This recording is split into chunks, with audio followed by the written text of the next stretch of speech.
welcome to Sci-Fi Vision for July 25th. We're going to be talking about the 7th episode of Revival, Too Many Secrets tonight. So welcome everybody. Welcome my co-host Laurie. Hello. Hello. Uh, Everybody, while you're here, please make sure that AJ fixed it for me finally. It's better than the low quality I image I like had it. with the I logo like on it. it. It's Yeah, very I do good. too. It's good. Thanks. But please make sure that you like the video and subscribe to both Sci-Fi Vision and Real Cinema Therapy, and check out all our other interviews and live streams on the YouTube channel. And yeah, so like I said, tonight is the 7th episode. I know last week was quite a crazy episode, but I feel like this one was still a really good episode. It just maybe not as actiony quite as last Yeah. week's, but I think it was still really good. I don't know. What did you think about the episode? Yeah. I mean, I think it furthered the plot along. I liked it, but I do think last episode was much better. You know, it was more exciting. More happened in the last episode. Yeah. Yeah, I don't know that you can beat that one for a while because so much was going on. But I think it's good we're finally getting in some information, and 999 out of 10. And as I was saying earlier in the when we were in the watch party, that I think it's really cool that the two storylines are coming together finally, and we're going to maybe get some information on the whole Jesse Blackburn case, because that thing was not making any sense at all. Right. And like, I want to know, how it's connected. So that will be a good thing. And everybody, I'm putting, in case you're new here, I'm putting the Discord link in the chat. If you haven't, please make sure that you join our Discord, because you can get our schedule of our crazy amount of live streams that we do, as well as like our watch party schedule, like how we had a watch party before this to watch the episode. So yeah. Hi, Kimberly and Justin. Hopefully, I know I was saying earlier to Laurie, I don't know, a lot of people might be at Comic-Con, but hopefully we'll get people listening here for this episode. But yeah, good episode. Mm-hmm. So, let me get my pictures up here. All right, so we start right where we left off with M healing Dana. It's kind of got like a little, backs up a little bit. So in case you somehow forgot that she healed her, which I don't think you did, but No. it shows her healing her again. Except whatever she did, it wore the heck out of her, because she's passed out after she helps her. Oh, yeah. And they're really lucky that Ibrahim's there. Of course, he had just gotten done watching Jordan disappear, whatever you want to call that, vanish, disintegrate. I don't know, to me it looked kind of disintegrate was what I'd say.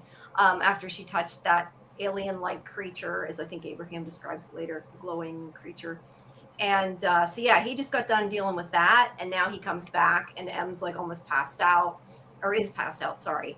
And he tells Dana that I think she's dying, and she's like, wait, she's a reviver, she can't die, can she? And that's when he finds out, and he doesn't even really get a chance to take that in. He's like, what? What? She's a reviver? Yeah, when did this happen? And she's like, no one can know, she healed me. So Ibrahim, always the good guy, who I really got to give it to him. He has done everything for them, even though he does not know them very well. I mean, I know that they're, obviously showing there's a romance going on there. I don't know that they really know each other super well yet, but he's done everything for her, and he's like, yeah, I'll take care of it. And he's like, I have an idea. I'll fix her. You go take care of your kid. So yeah, he takes M, and Dana automatically trusts him and lets him go, and thankfully he should be trusted. I'm just saying, she did automatically. Yeah, he's a good guy. Yeah, he is. He's a really good guy.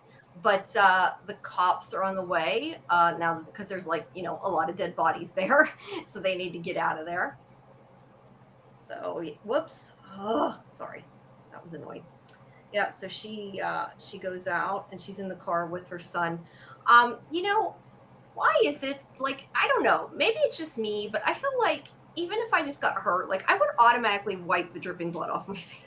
Yeah, I think so. You never do that. I mean, it's a television thing. They never do. It's just, I'm always like, wipe your nose, girl. She still has the blood on in the car? Yeah, it's dripping down her face if you look. Oh, gee.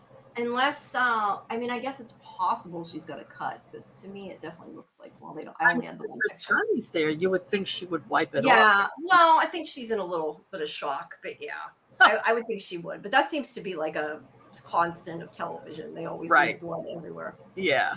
But Cooper is okay. He's scared, which he should be. But she's like, how are you doing? And he's like, he lists all these things that have gone on. He's like, you got shot. I'm sick.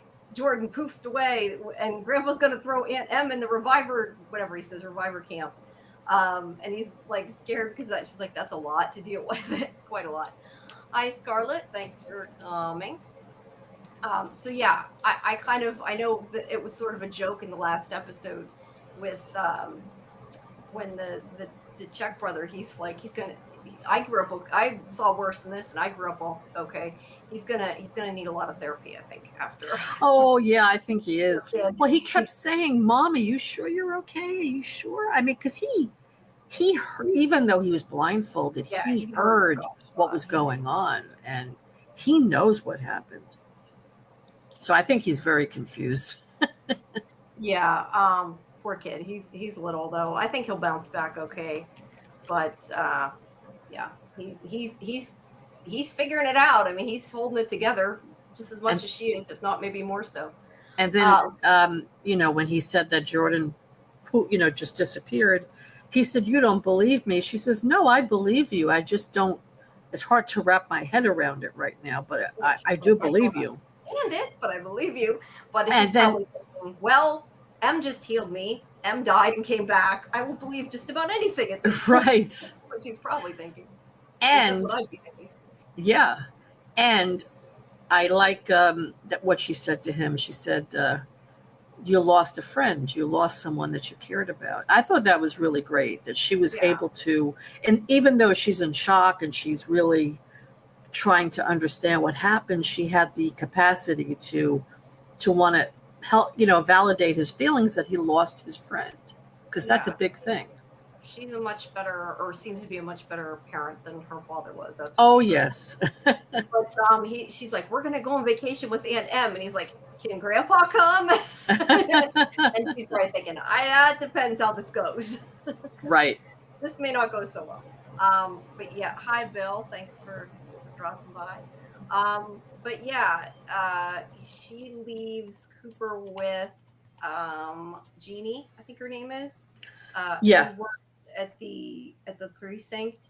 So yeah, I have to say, I really appreciate that, because in every other show, it seems like the parent will do, which I can understand not wanting to, let your kid go if you're scared, but they always like drag the kid with them, and it's like, why are you doing this? You're putting them in danger. So I really appreciate that she's actually like, putting him somewhere, because right now it's really dangerous, and she can take care of stuff. And yeah, I kind of like that they did that, because that way he's not in the way of the story, and we're not complaining about him being in the way of the story. But it also feels like he's safe. He's with another cop. So yeah, I think that it worked. I appreciated that. Yeah, I agree. And I also think that she's too much in shock right now to be around him.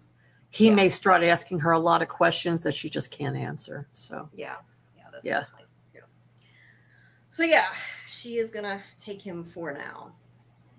And also she's gonna probably, I'm guessing she might end up on the run if she goes with them too. We don't know. So right. Excuse me, for right now it's a good plan. So then we have Blaine, who is talking to Tyler here. Kids shouldn't be props. I agree, Scarlett. Yes. Usually they are, which is an issue, but here that he isn't. I think they've done a good job with Cooper, and I like Cooper. I don't feel like Cooper.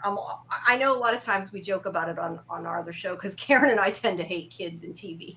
We're usually making fun of it, but yeah, I think they've done a pretty good job.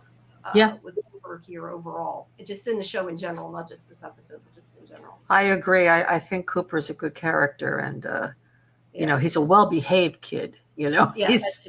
And he's intelligent, so that's good. Yeah, that's good. Whoops, pretty good thing. Hi, Jen. Sorry. Hi, Jen. I like Ethan and From. Well, Ethan and From, I don't know that he's well behaved, but Sometimes Ethan gets on my nerves, though. I like I him, but he gets on my I nerves. feel like sometimes, yeah, I like Jordan too, Scarlett. I feel like sometimes Ethan's kind of like the Carl of the show. Like you're like, what are you doing? And yelling at him. So yeah, this kid's a little bit more well behaved. Yeah. Um, so then we have Blaine talking to Tyler here in the church, talking about power from influence and inspiring people. And he's basically preaching, and he's like saying, we're going to close the gates of Hades and build the church anew. And, he's really believing in that. He's so against the revivers, I guess, and so thinks that they're evil and wants to send them back to hell. That's So that's his plan, or at least he's going to try to. Hmm.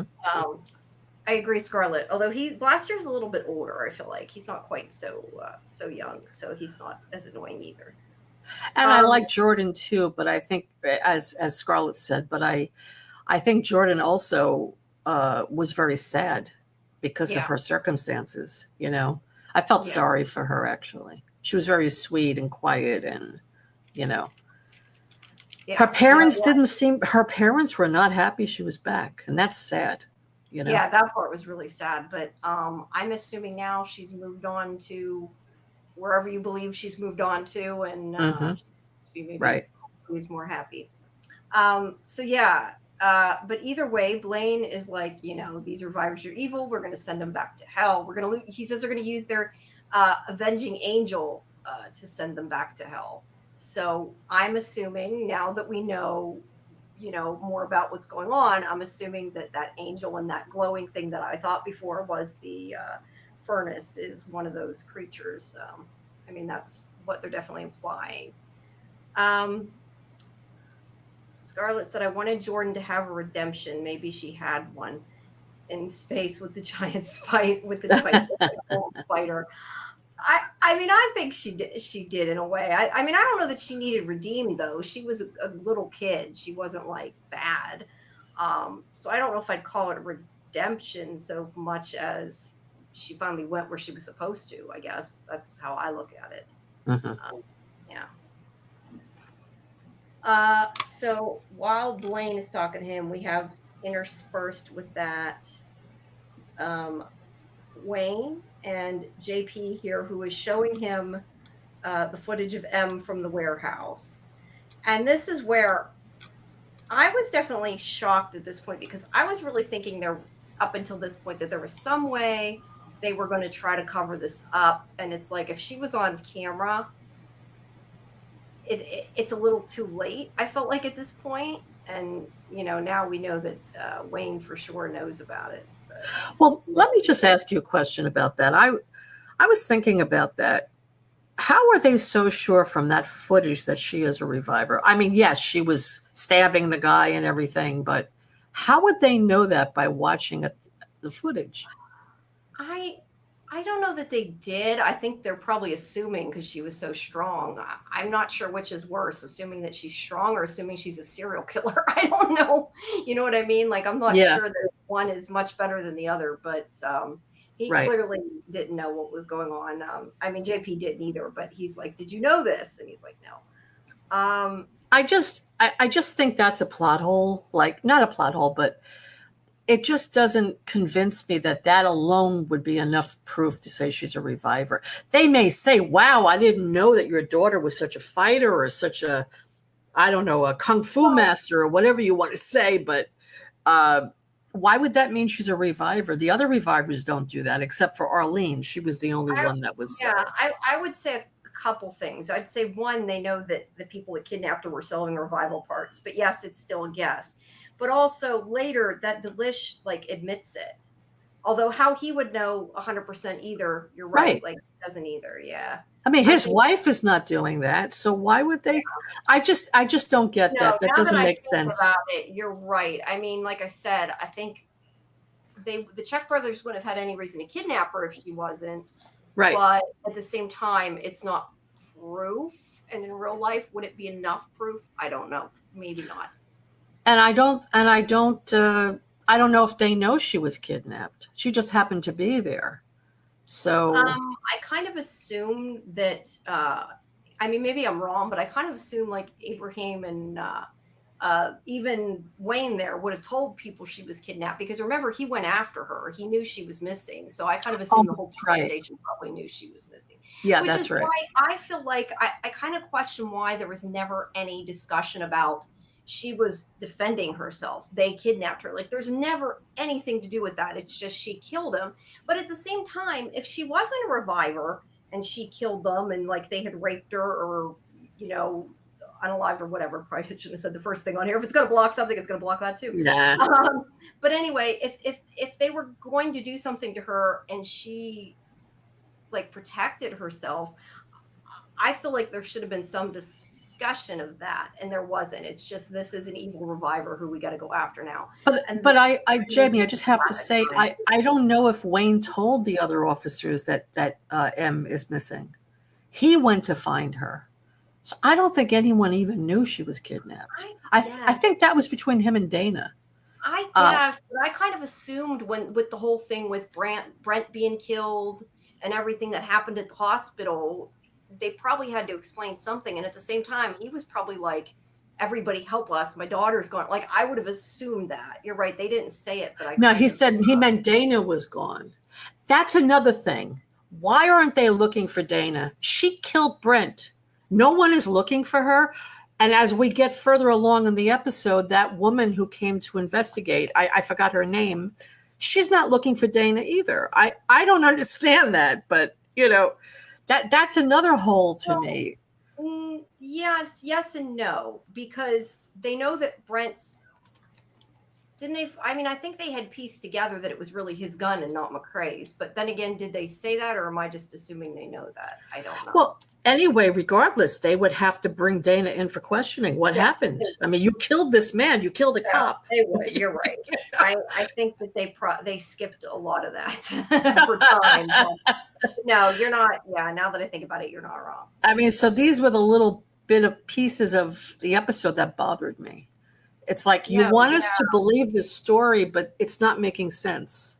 So, yeah. Yeah, if you pull the thread too hard, it does kind of break there a little bit. I mean, I don't know. I hadn't honestly even thought about it until you asked me. So I guess it isn't something that was glaringly. I don't know. To me, wasn't glare. Like now that you say it, yes, I agree with you. But I just kind of assumed like it was sort of. Right. And with Wayne captured, you would think that they would say, okay, we got to now get his daughter Dana. Maybe Dana knows where M is, right? And anyway, the police are probably looking for Dana, yet Dana goes home. Nobody goes to her house. It's just really weird to me, right? Yeah, no. She kills Brent, and she may know where M is. Yeah. Well, I'm assuming they questioned her about M because that they definitely would have done. But no, they didn't, though. She took off. She ran out of that hospital. They didn't question her. No, I mean after, considering they threw him in jail and were questioning him, I'm assuming that they questioned her at least. But yeah, since they didn't say so. No, they didn't. They didn't question her. Yeah, there's a couple things there. Yeah, but anyway. I gave my 2 cents. No, you're right. You're right. They did skip some of that, but I think that may just be like a time thing, that they just didn't. Which they. Oh yeah, I think it is a time thing, but it's also an issue with cohesion in the story. Yeah, they could have just said put like a throwaway line in there, like they questioned me too, or something, and then at least we'd know they right. Right. But yeah, no, you're totally right there. So yeah, like I said, those 2 scenes were kind of interspersed together, so it's still the same scene. Then Wayne comes back to Dana's house and he's immediately like, "Why didn't you tell me Martha died? Why didn't you like I mean, I get it. I don't know. I just thought that was kind of funny because he's like, "Why did you tell me?" And he's just like flipping out. And then he's like, "Wait, you were hurt too? You're not a reviver, are you?" And it's like, so yeah, that's all he's right now focused on. And I get he's freaking out a little bit, but she's like, "No, she was stabbed," and this is when she says that M healed her, and she does not think that necessarily all the revivers can do that. Now, we have no way of knowing that. That's Dana's opinion. I don't know that we should really put much into that. I mean, it may be the case, but I feel like we have no reason to believe that because no one's tried to heal anybody. Why would they have? Hmm. Like, nothing's happened for that to be a thing. Right. Um, because we know they heal themselves. And I mean, if you think about it in regards to like, I don't know, what you see on other TV shows, I guess, like it kind of makes sense. Like if they can heal themselves, they can heal somebody else. And that's probably Yes. why she was so like out of, energy because like it zapped her life or whatever out of her. And I kind of Yes. wonder, could she have killed herself if like Dana was dying more than she was, maybe? I don't think M would have died though. I think she, like Arlene, she would just come back, you know? Maybe. I just wonder if it's not possible that there isn't like a point of no return. Like if she had, like Dana got stabbed, but Dana was not dead. You know what I mean? Like if she had been like really really close to the brink of death, I could see like story wise possibly that like they could use up so much of their energy that maybe they can't be brought back Hmm. with water from the river or whatever. And the other thing is we know that M died in that water. So I also wonder like did that water heal her because she died there and that may have nothing to do with like revivers on the whole is the other thing. I don't Yeah. know. Yeah, I Uh, was thinking that too. But he seemed to think that the water had held a clue there. So yeah, that's there's true. something. There's definitely something in that water because the alien came from that water. Yeah, it did seem to. So yeah, I don't know. That's one of the things that they're hopefully they'll explain a little bit more of the details of why that worked. But yeah, either way, she was able to heal Dana, and she has told her father now, and she's like, I think this is just M can do, and he's like, tell me everything, and she's like, okay, but stay calm. It's like you want me to talk about your daughter dying, you got to calm down. And he's like, I could have helped. And she's like, no, you made everybody hate revivers. You kind of That's right. before. And he's But like, did he everything was call for that happening though, or was that the governor acting on her own? Did um, he? Did he? for Did he? everybody to be captured, you Yeah. mean? Yeah. No, that was the governor acting because of what M did. She turned on or like set up martial law and said they were going to capture every reviver until M was found. That was definitely a governor thing. That Hmm. wasn't him. But he says though he's like everything happened so fast. Like that's his excuse, and that's kind of like a BS excuse. I Hmm. felt like when he said that, like you've had all this time that you have been condemning these revivers and automatically assuming that they're bad, and we have been all season been like, this is going to bite you in the butt. I've been saying that from the beginning. Um, so yeah, he has had plenty of time to think it through. That is not a good excuse. Well, let's be real. If M was not a reviver, would he care about people being round up? No, probably not. No. Well, I say no, but maybe because he did seem to not like when they were torturing that Miles. So he would. I think it would depend how far it went. At the same time, he knew they were torturing Miles, and he also sent Rhodey there. So I don't know. Maybe I that think isn't. only now he cares because he knows M's a reviver. Yeah, it might be. That might be the Hmm. case. Yep. Um, but he asked what happened, and she said, "I've been trying to find out who murdered her. So now he knows." Uh, all right, here's And he was somebody. shocked that she was murdered. He said, "Really? She was murdered?" Yeah, I guess he just assumed it would be an accident or something, and yeah, so which was not. So yeah, this is their conversation, and she's trying to explain it, and then we have Mayor Delish on her side comes over and punches Wayne again, as he says, and he's coming in to yell at Wayne again. And while he's there, this general shows up. And Jamie, all I can think at this moment is, why are you at Wayne's house? You should be on the road getting the hell out of town. Well, This yeah, is what I like was why are thinking. you stopping to tell him you're going to leave? Like, yeah, I'm not sure about that reasoning. That's a little confusing to me too. Like, why did he bother coming just to say I'm leaving and I'm mad at you? You know? Right. So that's a little bit there. Let's see. We have Dion Andrus, the night 5. Em as a child is so fragile, and now she's strong. Her father knows her well enough. I think I feel like he may start to know her better, but I don't know. Does he know her? Sometimes I feel like he does. Other times I feel like he really doesn't know his kids at all. I don't really think he knows them very well. Yeah, I think he Yeah. needs to get to know her. Right. But yeah, she's definitely is strong now. That's for sure. That's for absolutely sure. All right. So yes, Delish takes the time to come here and tell him he's leaving, so he has time to get arrested. I don't know. Maybe it was kind of like a Hail Mary. Like he thought, if I tell him that we're going to try to get out, he'll help me, which he should know better. So I don't know. But the general here, General Kale, I think her name was, shows up, Louise Kale, and says that the governor has declared martial law. And Wayne here does say that wasn't the deal.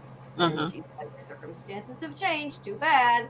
And to take Delicious wife into custody.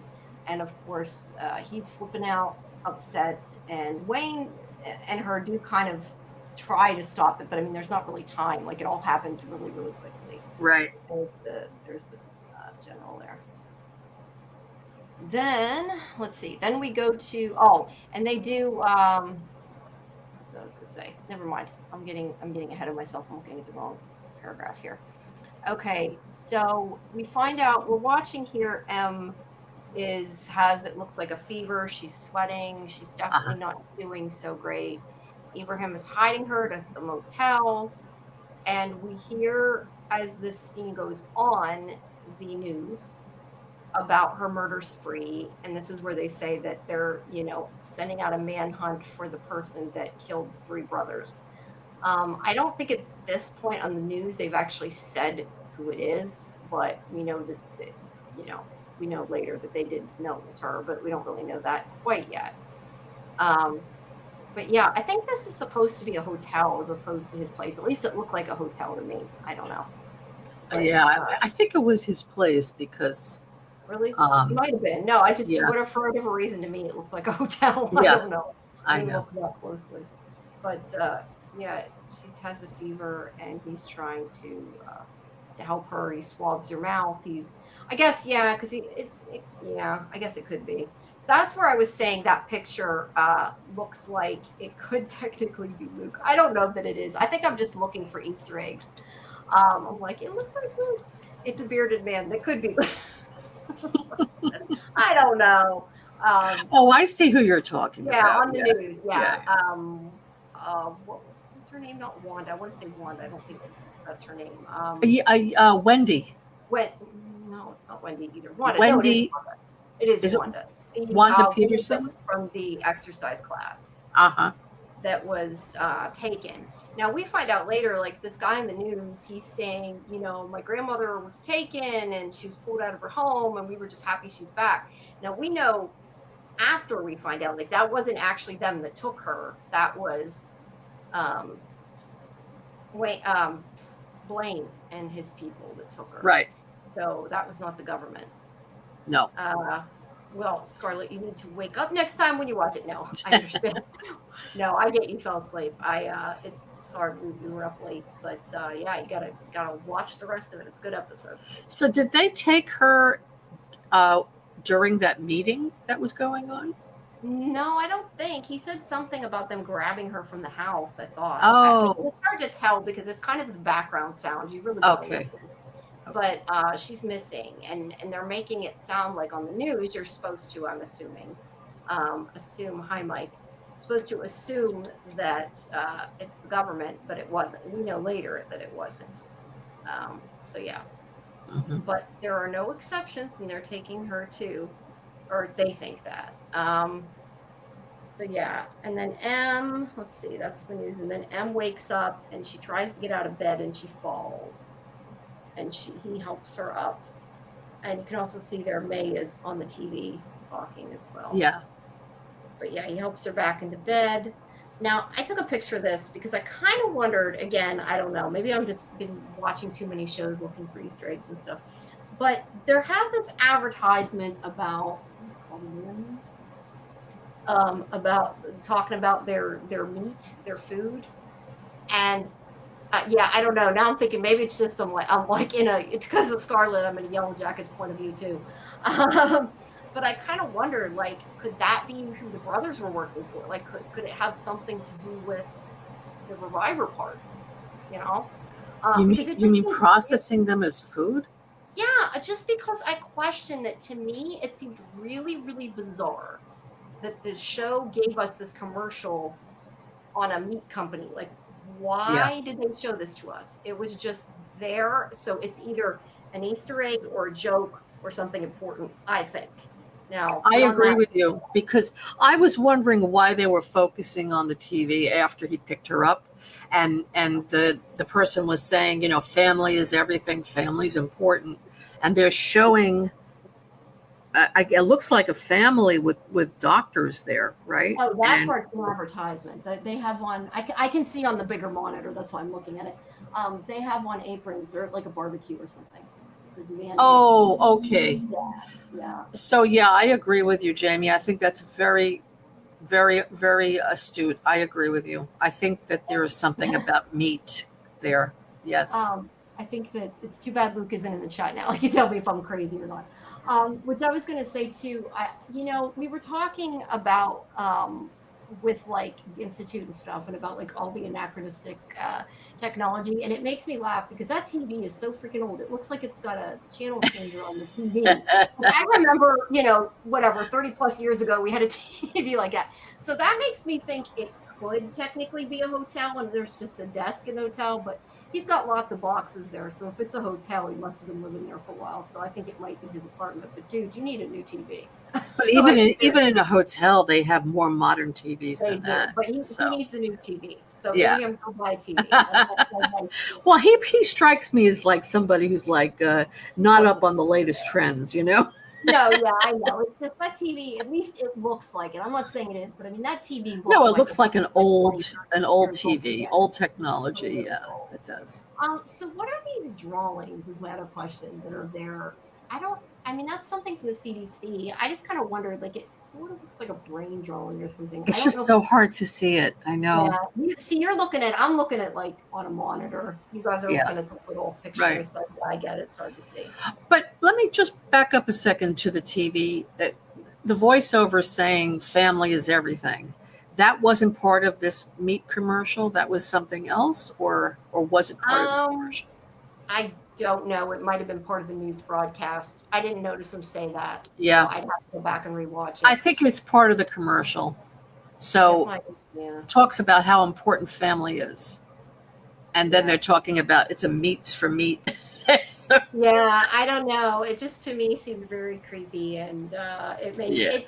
They usually don't focus on a TV like that unless there's reasoning. Like I get they were showing May because she's part of the story, but to show a commercial is really bizarre. Mm-hmm. Unless, like I said, it's either important or it's a joke. I mean, if it was like a reference to something, I could say it was just a joke. But I don't know anything called Manny's that has anything to do with the show, so I'm going to assume it would be Does it say it's actually a meat company? I thought I wrote it down, but I don't think I wrote down exactly what it said. Let me see. I'm looking. Hold on one second. I'm looking.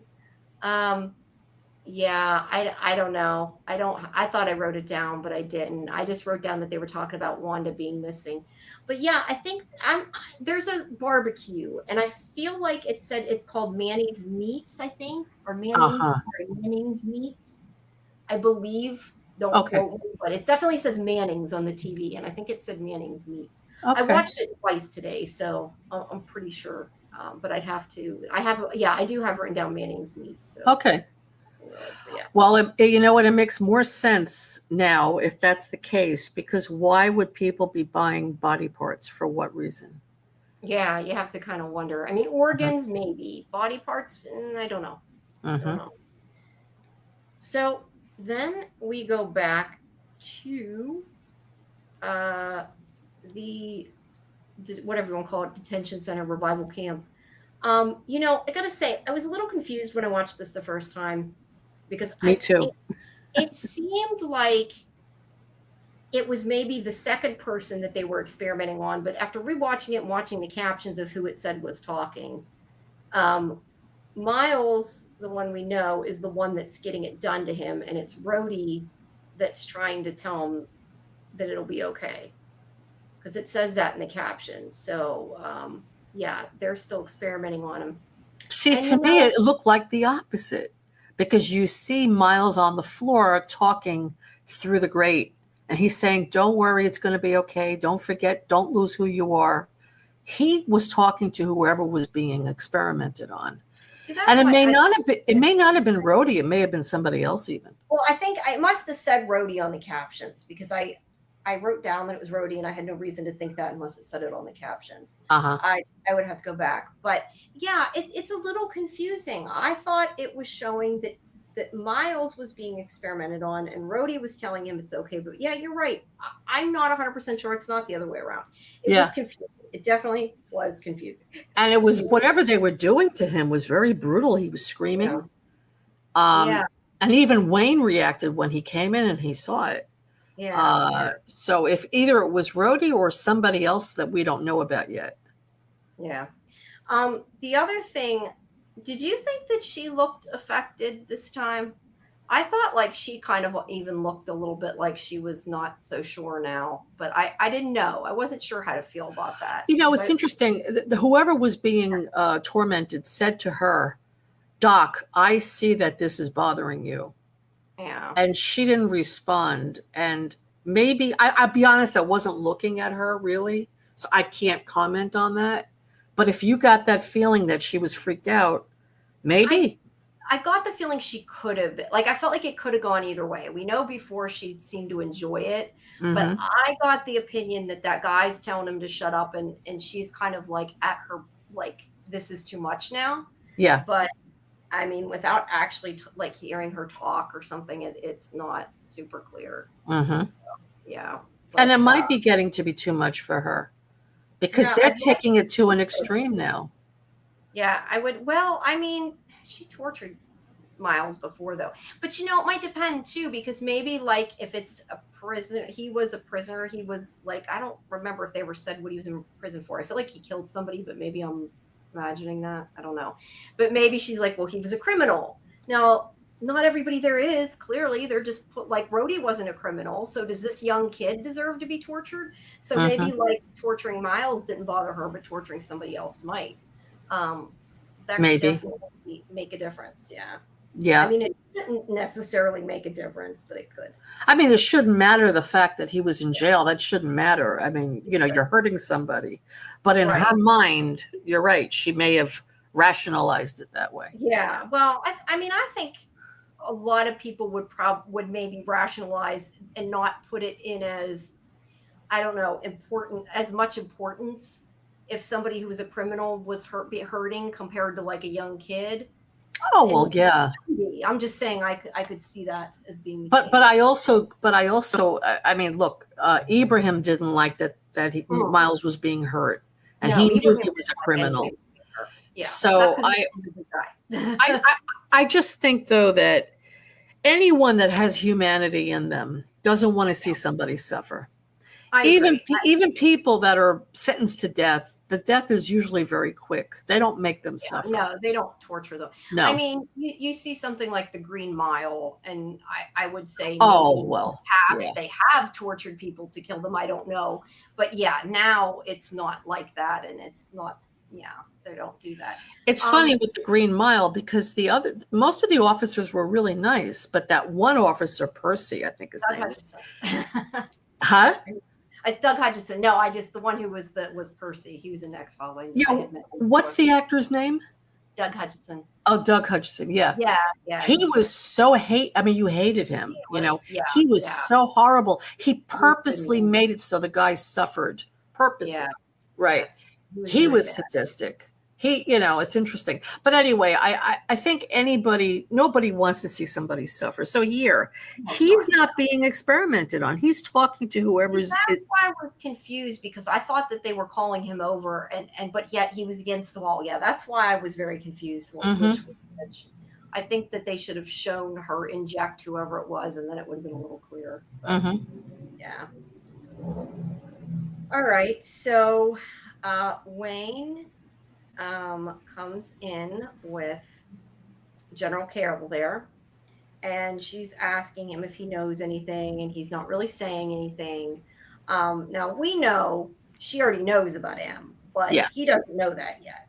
No. And he does show him this prison cell, which is 4M essentially, um, which I have to kind of wonder if we're seeing this.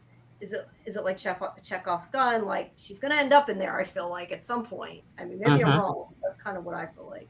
Right. Yeah, they're making the cell to catch her.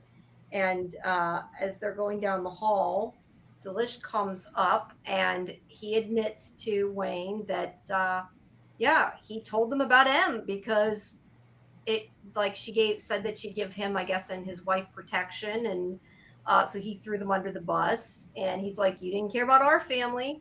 Mm-hmm. And he's like, they would have found out anyway. They had the video. I have to say, I do not blame him. I Mm-hmm. totally saw that coming. Yeah. I think that a lot of what Wayne has done set things in motion and was because he was so cold a lot of times and did not listen. Mm-hmm. So, yeah, I I, agree. I think In it a was, way, it's like Wayne is getting his comeuppance. and it's sad though, because it's M that's going to suffer, not Wayne. I know. But yeah, I think he had every right. And I don't know. I mean, I feel like if it was me, I don't know that I wouldn't have done the same thing. Although I Mm-hmm. would hope that maybe you would think about, the person you're hurting, but most people wouldn't. So Right. I don't know. Well, you think he would have thought about Delish, right? Because Yeah. they were good friends. You Yeah. would think I mean, he'd he want to did try and seem like, help him. yeah, he did seem like he didn't want him and his wife to be taken away when they were in his yard, but then they sort of never did anything about it. Mm-hmm. He didn't question it. So yeah, maybe if he had tried a little harder, he would have Yeah. thought twice. But yeah, I can't blame the guy, really. No. So yeah, he's like, I'm gonna kill you. So as they pull away. So then we go to Dana, who is looking at her evidence while Blaine is on his radio show. Now, this is the first episode that we finally get told that Blaine is a preacher. Now, not here because this just says he was the son of a pastor, but he later at the end of his show says he's Reverend Blaine. I mean that could be just the name of his podcast, but I'm assuming since he said it, he is a reverend, and they finally said that. So what does that mean, a stigmata boy? What does that mean? Like when their hands bleed from their palms. I'm assuming Right. that that's what that means. I mean, a lot of times in shows, and I would kind of wonder, he makes this comment about, I don't know exactly what he said. He said his father collected him with a stern hand, which to me means he abused him. Yeah. I kind of wonder, and I have no idea, this is just my own thoughts. I wonder if maybe his father, because he was a pastor, like wanted people to think that he was like, Jesus or whatever, and like pretended it happened and maybe made him do it or something. It's not super clear, but that would be my guess. Like maybe it was his father's doing, but then again, maybe Blaine did it, or maybe it's supposed to be real. I don't know. I mean, Mm-hmm. it's supposed to be a miracle, I guess, when that happens. I'm not Catholic, but yeah, but yeah, his father was the pastor, and he apparently had stigmata, and yeah. But at the end of the podcast, Yes. he does say Reverend Blaine Gospel Hour, so I am Right. going to take that as he is a reverend. Whoa, my watch just talked to me. But Sorry. is it possible that he has a son that this article is addressing? That he's the local pastor? Yes, I automatically assumed it was him because he's talking about his father in this clip. That's why I'm saying that. Oh. But I guess it could be. I hadn't really thought of that. Oh, But yeah. During his show, he mentioned his father. Yeah, he says, hold on, I gotta hold Kiki. Oh, Kiki. Poor thing. Hi, Kiki. She You feel better? She does not feel great. Her tooth is still infected, and she needs to kind of keep making the abscess drain. Yeah. and press on it to make sure the stuff comes out, and it hurts, or you can tell it really does. But Aw. the thing is, she's such a good dog. Like, she will not bite, so you can tell when it hurts the way she Yeah. acts. She doesn't normally try to, to get mad at you, but she definitely does not like it being done. But she's Aw. at least on her antibiotics. Say it should be doing better soon. It's only been a Yeah, couple she's days. only on it like a day Yeah, or yeah, two, it's only right? been So, it's yeah. been, I think, 2 days. But Yeah. so yeah, she's still having a hard time. But at least she Aw. did got her antibiotic and everything, so she should be doing better. But yeah, Okay. blah, blah, She's so cute. Uh, blah. at the end of the episode, he does say something about redeeming himself. Yeah. So he feels that whatever he's going to be doing with the revivers is going to redeem himself. So he has a bad rap. People don't like him. They have their feelings about him. Yeah. So somehow this article ties into it. Yeah, I wish I had taken more better notes of this scene. I know he said something like that when he did something, his father, I have written down, collected him with a stern hand, and that to me means he beat him. Like, that's Yeah. a way of saying he beat him. Yes. So yeah, and he just talks about what's happening, there being a steep price, and he said that the Father and his avenging angels are coming for the demons and the damned, and through me he will collect his flock. And I'm assuming he means God. I mean, I could be wrong, but I'm assuming that he means God. Will collect his flock, for I am now the door for which our Father has opened. And that's when he says Reverend Blaine Gospel Hour. So yeah. You're able to read that? No. That's what he said in the voice. Oh. I No, thought it was in the article. I type very fast when I watch it. Like I said, a lot of times it goes from my ears to my fingers. I don't always take it in, but I do type it really fast. Okay. But no, I can't read that. The only thing I can read is the title, and the subtitle says, "He woke up and there were holes in his hands. He has been chosen." Okay. I see. That's what's there. Hold on. Got it. Oh, there you go. Sorry. There goes Kiki. Bye-bye. And the other article says, and again, I'm looking at this on a monitor, though, not on that little thing. From the grave to glory, unexplained cases of the dead walking again stir religious communities, is what the other article says. So, yeah, either way, he clearly is trying to send these revivers back to hell, or he thinks he is anyway. So, yeah. All right. So, Tyler comes in. While she's still doing the case. Let's see, I know I have a picture of Tyler here as he's talking there. He's still talking. There he is, on air. I need to get an on-air sign. That's what I need, an on-air sign. I do it enough, Yeah. But yeah, Tyler comes in, and Tyler tells him that he is ready to ascend, and Blaine is going to at this point, we don't see it till later. He shows him the video of what happened to Wanda, or the woman who used to be Wanda, I guess, in his eyes. Maybe not Wanda, but so yeah, he's gonna help him ascend, he says. Then we have Wayne, who is being interrogated by Kale there, the general, asking about M, and she's like, "I'll give you the same deal of leniency. We'll help you if you let us bring her in safely." And I love that he laughs at her, because that was pretty ridiculous. Like, he's really going to say, "Oh, my daughter's here." Like, right. He would have, I love that he laughed, though. But I mean, I know he didn't laugh because it was funny. He laughed because he's saying, "There's nothing you can do. I can't help you. I know shit." And she pulls the gun on him, and it is sad. He says, "I didn't know she was a reviver. She didn't tell me. She never tells me anything. She doesn't trust me. Neither my daughters do. She probably wouldn't care if he killed me, and she's definitely not going to come if you threaten me. So go for it." So yeah, I did feel bad for him in this scene, and watching his conversation later with Dana. Look, I do think he's often a bad father. I do think he loves them, though. I think he just isn't great at it. But I don't think that doesn't mean he doesn't love them. I do think he loves them. I agree. I think he does love them. I do.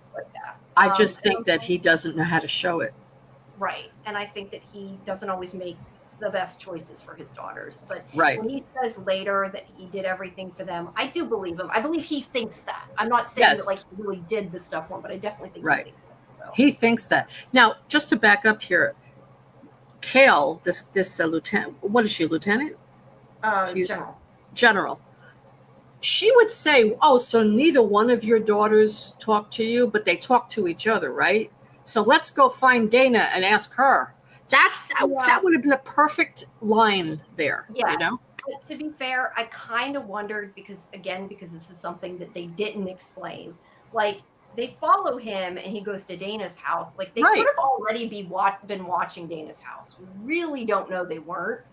So it's possible they were watching both of them. But yeah, it is really, really strange that they would not have questioned Dana. They just would have taken her in. They would have handcuffed her and taken her in. That's all. Yeah, I mean, they don't know that she was there when everything went down, clearly. Mm-hmm. But they would still question her. Yep. I mean, they would have questioned anybody who was close to M. That's right. But then again, this police department doesn't wear gloves, so sometimes.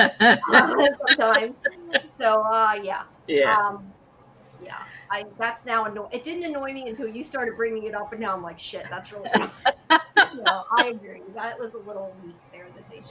I would have liked to have seen them interrogate Dana, and Dana would be like, "I don't know anything. You can ask me. I don't know." I would love to have seen that. You know? I would have too, because she would have told him like where to go. Yeah. Would have just not given him anything. That's right. Great. I would have liked to have seen that too. The truth is, though, it's possible it was there and it was a cut scene, though, too. You know, I mean, sometimes things are cut, so it's hard to tell. But I definitely agree that was a weak point that should have been taken. Right. So, but anyway, Wayne is like, I can't help you even if I wanted to.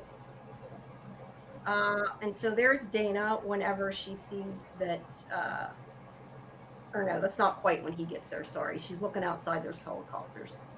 And she texts Ibrahim, "Are you and M okay? Be careful, they're coming for you."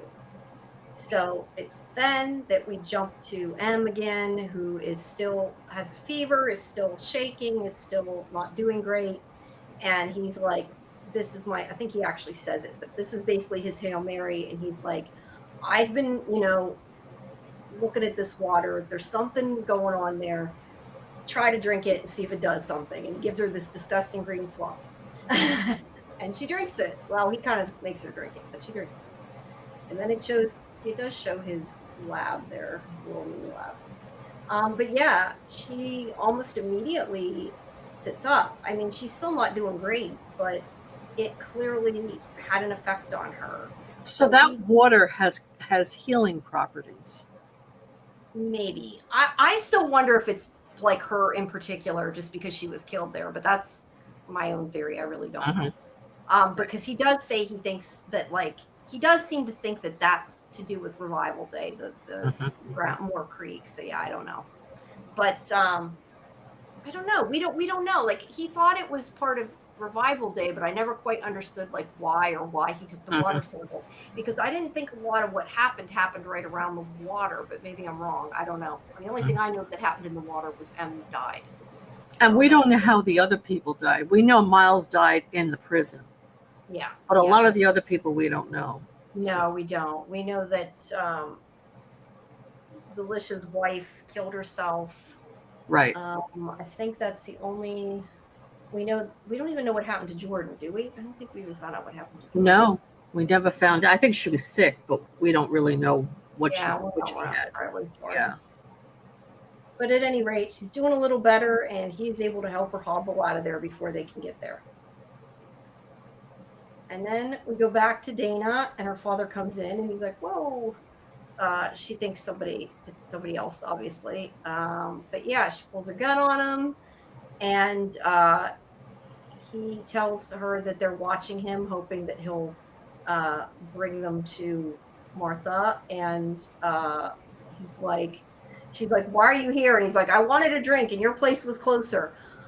I'm not sure that's a good reason. And I feel like she should have called him out on it, and she didn't. But I know it was meant as a joke. But that's the thing, is sometimes the things he says are like so bad, and it's like it's meant to be comedic relief. But I think, really, like, why are you not yelling at him right now? that is his way of saying I want to be with you, but I he know. can't Well, but say he it. does, to be So fair, he he does makes a take a drink, stupid though. joke, right? He's He being does. He does callous. take a drink. Which also, they're just, I never really thought about it, but they're deciding who's going to go over to the crematorium, and he is drinking. This is a problem if you Mm-hmm. think about it. I mean, I didn't think about it until now because I see he's holding the alcohol, but For all we know, he's been suspended. We don't even know what's going on with him. yeah, we really don't. But either way, he's going to help Dana with the He murder should get investigation. together with that guy Tim from the Institute. Yeah, They could both drink together, and yeah. But yeah, he thinks he can help with the murder investigation, but he, complains a bit about her first, and he's like, "We got to treat it like a real case." And I love that Dana's like, "It's a murder of a person who's alive. It was already fucked already. Like it's Right. not going to be better." So I did like that line when she says it's Jack, something like it's been Jack from the beginning. Um, but they do work on it, and he does. I think it's a little bit later, not yet, that he makes a comment and about the Black Deer case, and she gets upset because he's always kind of complaining he didn't like the way that she took care of that. Oh no, Mhm. okay, it is in this scene. But first they talk a little bit, and she says the information that we get from her is she tells him that they wanted to figure out why Brent and Aaron were together. She doesn't know. Oh, wait a minute. Wait, you skipped one thing.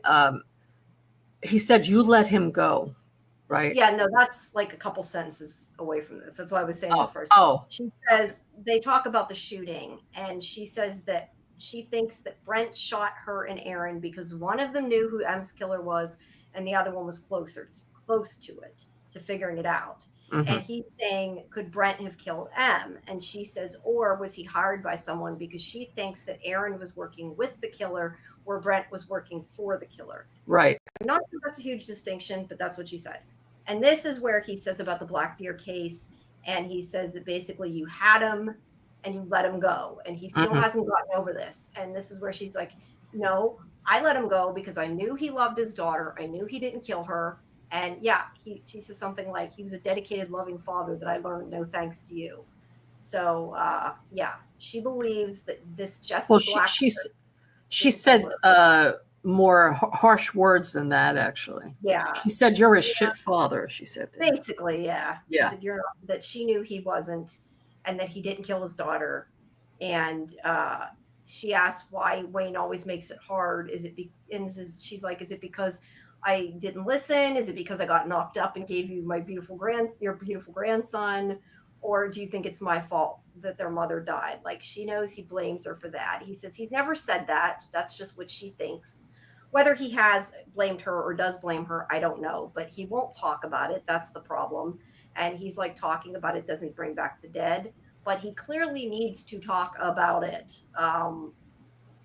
Yeah, and I get that she feels like he blames her, especially probably because he won't talk about it. Yeah, and this is where he says, I know you think I'm a rotten father, but I'm here. I've made mistakes, but I've always done everything in your best interest. And he is trying, because he does say, like, one of us will do this, one of us will do that. Which do you think you should do? Like, he's like, M chose you to help, not me, so you make the choices. So I appreciate at least he's trying. But they're going to chase down. But it's interesting that he would blame Dana for the mother's death. M was the one that was driving the car, though. Yeah, I don't. That's the thing, though. Did he really blame her? I mean, he said he didn't. She felt that he did, but right. She might have just felt like that. We really I agree. But if he was going to be angry at anyone, I would think it would be M, because M was driving the car. I would think it would be too, but M, maybe she let M drive. Maybe M wasn't supposed to be driving. I mean, I don't know. We don't know. And again, I think it's the family dynamic of him protecting M all the time. So who's going to get the brunt of it? Yeah. Dana will always get the brunt of the anger. What I liked about this scene was clearly he has difficulty communicating, and she does too, for that matter. But they actually did air some of their grievances, which is great. And once they started acknowledging things on both sides, they then were able to work together and to appreciate what each person has to bring to the job. Like they Yeah. were like offhandedly complimenting each other, like, oh, that's a good idea. Oh, I didn't think of that. I like that because Busy they're planning. not talking created such a conflict that they weren't able to even see eye to eye, even just working together. But Yeah. now they can. She even said to him, we're a good team, Dad. He said, I know. I thought that was great. No, it was. Yeah, they're finally working a little bit better together. I don't think he usually gives her credit for when she does a good job. I don't think he normally gives her a chance to do a good job. I think he bosses her around because, well, he is her boss. But I mean, I get the opinion that he always like belittles her and yeah, like doesn't give her credit when she's doing it right. And I think it's happened a lot since that Black Deer case. I think that he hasn't trusted her as much because of whatever happened that we haven't seen yet. But I think it goes back to when she was a kid. Yeah, he sees her as a screw up, basically. He does. She as much as said it. She says, I got knocked up. I gave you a beautiful grandson, but I got knocked up. You didn't like who I was dating. She's building a picture that he hasn't been happy with her for her choices. Yeah, and a lot of it actually have to do, I think, with her sister, just because she was the older one. She was the one that wasn't sick, so she was the one who was supposed to be the responsible one. Yes, that kind of thing. So right, exactly. But either way, they both agree that they are going to try to track down Brent's financials and GPS to find out where he was when M was killed. That's what their plan is. Mm-hmm. So, whoops, it lost my picture for a second. There we go. Okay. So yeah, they're working on it. And then this is where we go to... Oh, I did not like this at all. This really bothered me. See, we don't really know exactly what all happened. We're seeing it like from, them watching it. We don't get to actually see it. Yeah, this I know. is where Wanda was kidnapped. And he says to Tyler that it wasn't Wanda. It was basically says the person who used to be known as Wanda is pretty much what he says. That Wanda was dead. And that was the thing that took her name, that she was replaced by something vile. And that, they're taking them and tying them up, at least from what I get out of it. This is my guess. It seems like that alien thing or whatever it is, that glowing thing is there. And that they, I guess, had her touch it. I'm kind of guessing, again, I don't know, that it seems like they touched the what they're calling the angel, the alien creature, whatever the hell it is, touching it, and it burns their hand. But when a reviver touches it, it destroys them, I guess. So therefore, they think it's an angel and that it means the reviver's bad and going to hell. That's kind of how I took it. I don't know. What did you think about that? Because it doesn't explain it. That's kind of the point. You don't know what's going on yet. But she is screaming, "Get it away from me. It's not mine." So, yeah, I don't know what she was referring to when she said it's not mine. But I do find it interesting, getting back to the stigmata for a moment. He had blood coming out of his hands, and everybody in his cult has to burn their hands. Yeah, so I think there is a tie-in to that. It could be. But I'm guessing, like I said, that like maybe a person touches that thing and it brands them, but a reviver does and it kills them, or it whatever. But how do we know that alien that took Jordan isn't the same one that they're talking about? I don't think it is. There could be one, but no, I think there might be more than one. And we don't even know for sure. We just hear that noise. That's why I'm assuming that like that's what's in the video. Since they haven't shown us, it's hard to tell. Right. But yeah, that's what I think they're doing to her. So they're burning her basically. Yeah, I'm guessing that the revivers burn, like I said, it kind of looks like Jordan disintegrated. So maybe they like burn, but Jordan wanted that. Jordan was ready to move on. Maybe this woman's like, no, don't do this. I don't want to go. Right. And that could just be, I don't know. That's interesting. Yeah, because, right, Jordan was okay with it. Wanda was not okay with it. And it explains why Blaine set fire to Arlene. because that's what you're supposed to do with these revivers in order to get rid of them, is to burn them, it seems. Maybe, maybe. I thought that was just kind of like what he could do to kill her, but you could be, excuse me, you could be right. He's trying to send them back to hell, as he says. Yep. Kimberly says, I think there are dueling ones, one for the revivers and one for the religious cult. Hmm. I definitely think there's more than one. Yes.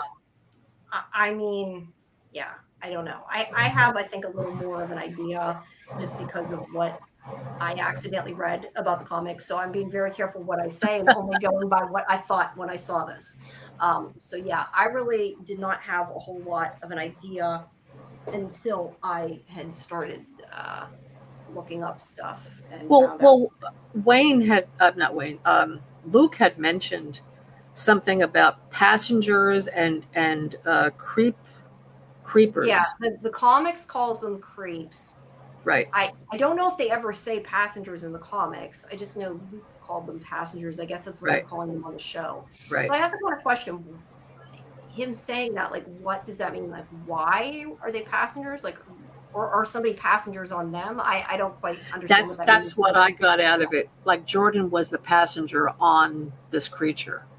Yeah. Passage to what? To another dimension. Yeah. I almost wondered when. Now, I felt differently when I watched it the last time. When I first watched it, I kind of wondered if maybe like the aliens are somehow like taking them over, and like I thought like maybe Jordan like up until that point was the alien, and that like they really weren't the people.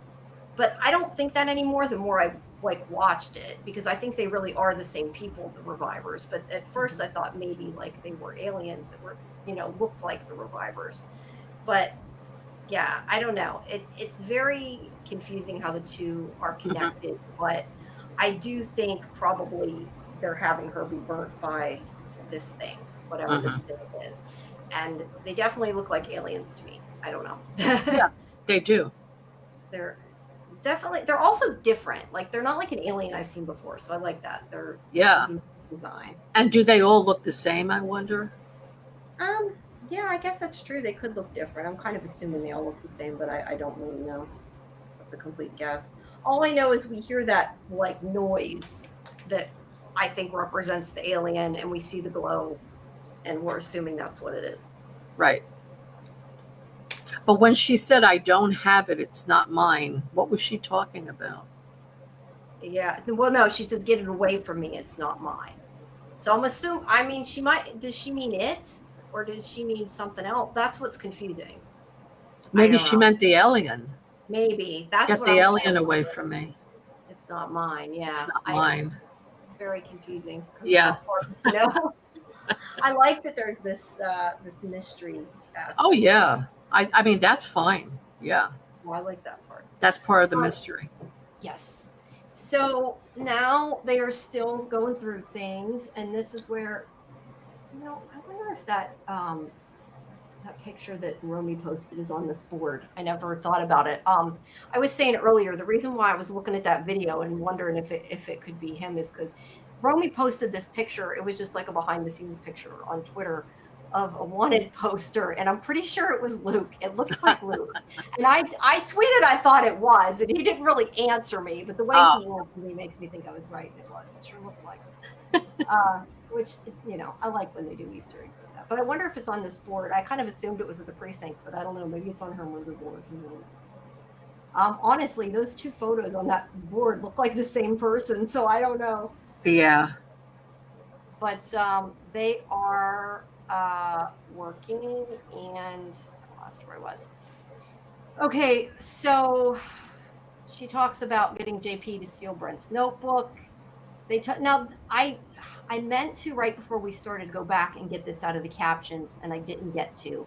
But they say something about Brent had an LLC, like a company, like Yeah. a copyright thing. Not a copyright, but A corporation. a corporation. And I think she said Spare Claw, but I'm not 100% sure that's what she said. That's Hmm. what I wrote down, but I never went back to look. They're gonna. I don't know that that's even important. They're gonna call the trademark office, but um, they found out that when they followed the GPS, that Brent went to see Randy at the crematorium, on Reviver Night. And that was when, when May was there. The clip that we saw at the very beginning of the show is when that happened that Mm-hmm. night. Right. And they want to talk to Randy to find out what happened. But they're basically like, if we show up there with these military people, he's a conspiracy person, conspiracy nut, and like he's going to go nuts and run away. So we need to get a diversion, get these people out of here, and then one of us will go talk to Randy. And Mm-hmm. that's where he's like, you decide who you want to do it. Because she's like, this is where you say you'll do it because I suck at my job. And he's like, no, M wanted you to protect her. You did a good job. You take care of it. So I do really appreciate that he's trying. Right. Maybe a little too late, but he's still trying. So yeah, I appreciate that. Well, I think the conversation they had earlier made this scene possible. Yes, because they both kind of opened up about how they feel. I agree. So he's showing her, okay, I'm going to give you the reins. You're going to take the lead. Yeah, and that's really good. He's doing that. I am sorry. I'm just marking down. I'm taking Excedrin. My allergies are so bad. I keep getting bad sinus headaches, and I'm like sitting here. And I'm like, I need to. Oh well, it's very hot today, and the weather. Yeah. I think too, like having the air conditioner on, like it dries your sinuses out too. Mm-hmm. So, 1 second, I could swallow them. But yeah, I do like their interaction. I also like what he says to her in the next scene, which we'll go into. Yeah. Okay, sorry, I lost this here. Okay. So, yeah, this isn't the scene with the fake fight quite yet. That's a little bit later. So they're like they're trying to figure out if they should, go try to find out what's going on, but nothing's happened. Well, they start screaming and they're yelling. They have this fake argument where he's like, and this is where that quote was at that Luke was talking about where he goes, I wish you were never born. And she's like, really? She's like, that's going to come out in therapy. He's like, I don't do therapy, but you go ahead. Right. So, I mean, what a thing to say. I wish you were never born. Yeah, and she's like, really? This is what you're saying to me? Well, the way he said it and shrugged, it was almost like he's like trying to think of an insult. Like, but what a thing to say, though. I wish you were born. Like, they're just trying to, spew a worse insult. Yes, I know he obviously didn't mean it, of course, but it was just weird the way he said it. And she's like, well, this will come up in therapy, right? And he's right. And he said, I don't do therapy. She goes, he goes, but you can if you want. Yeah, I thought that was great. They're trying to think of results, but yeah, they're screaming and trying to make it like they're fighting with each other, hoping to make a distraction. And Dana's like, I hate you, and then she shoots her gun and screams like he killed her or shot her or something. So they're not guards, the police. Then they come inside finally because they know something's going on. And they're lying in wait for him, and she tases the one, and he knocks the other one over the head, I think. Another bearded guy there. So yeah, and this is where she's like, we make a good team.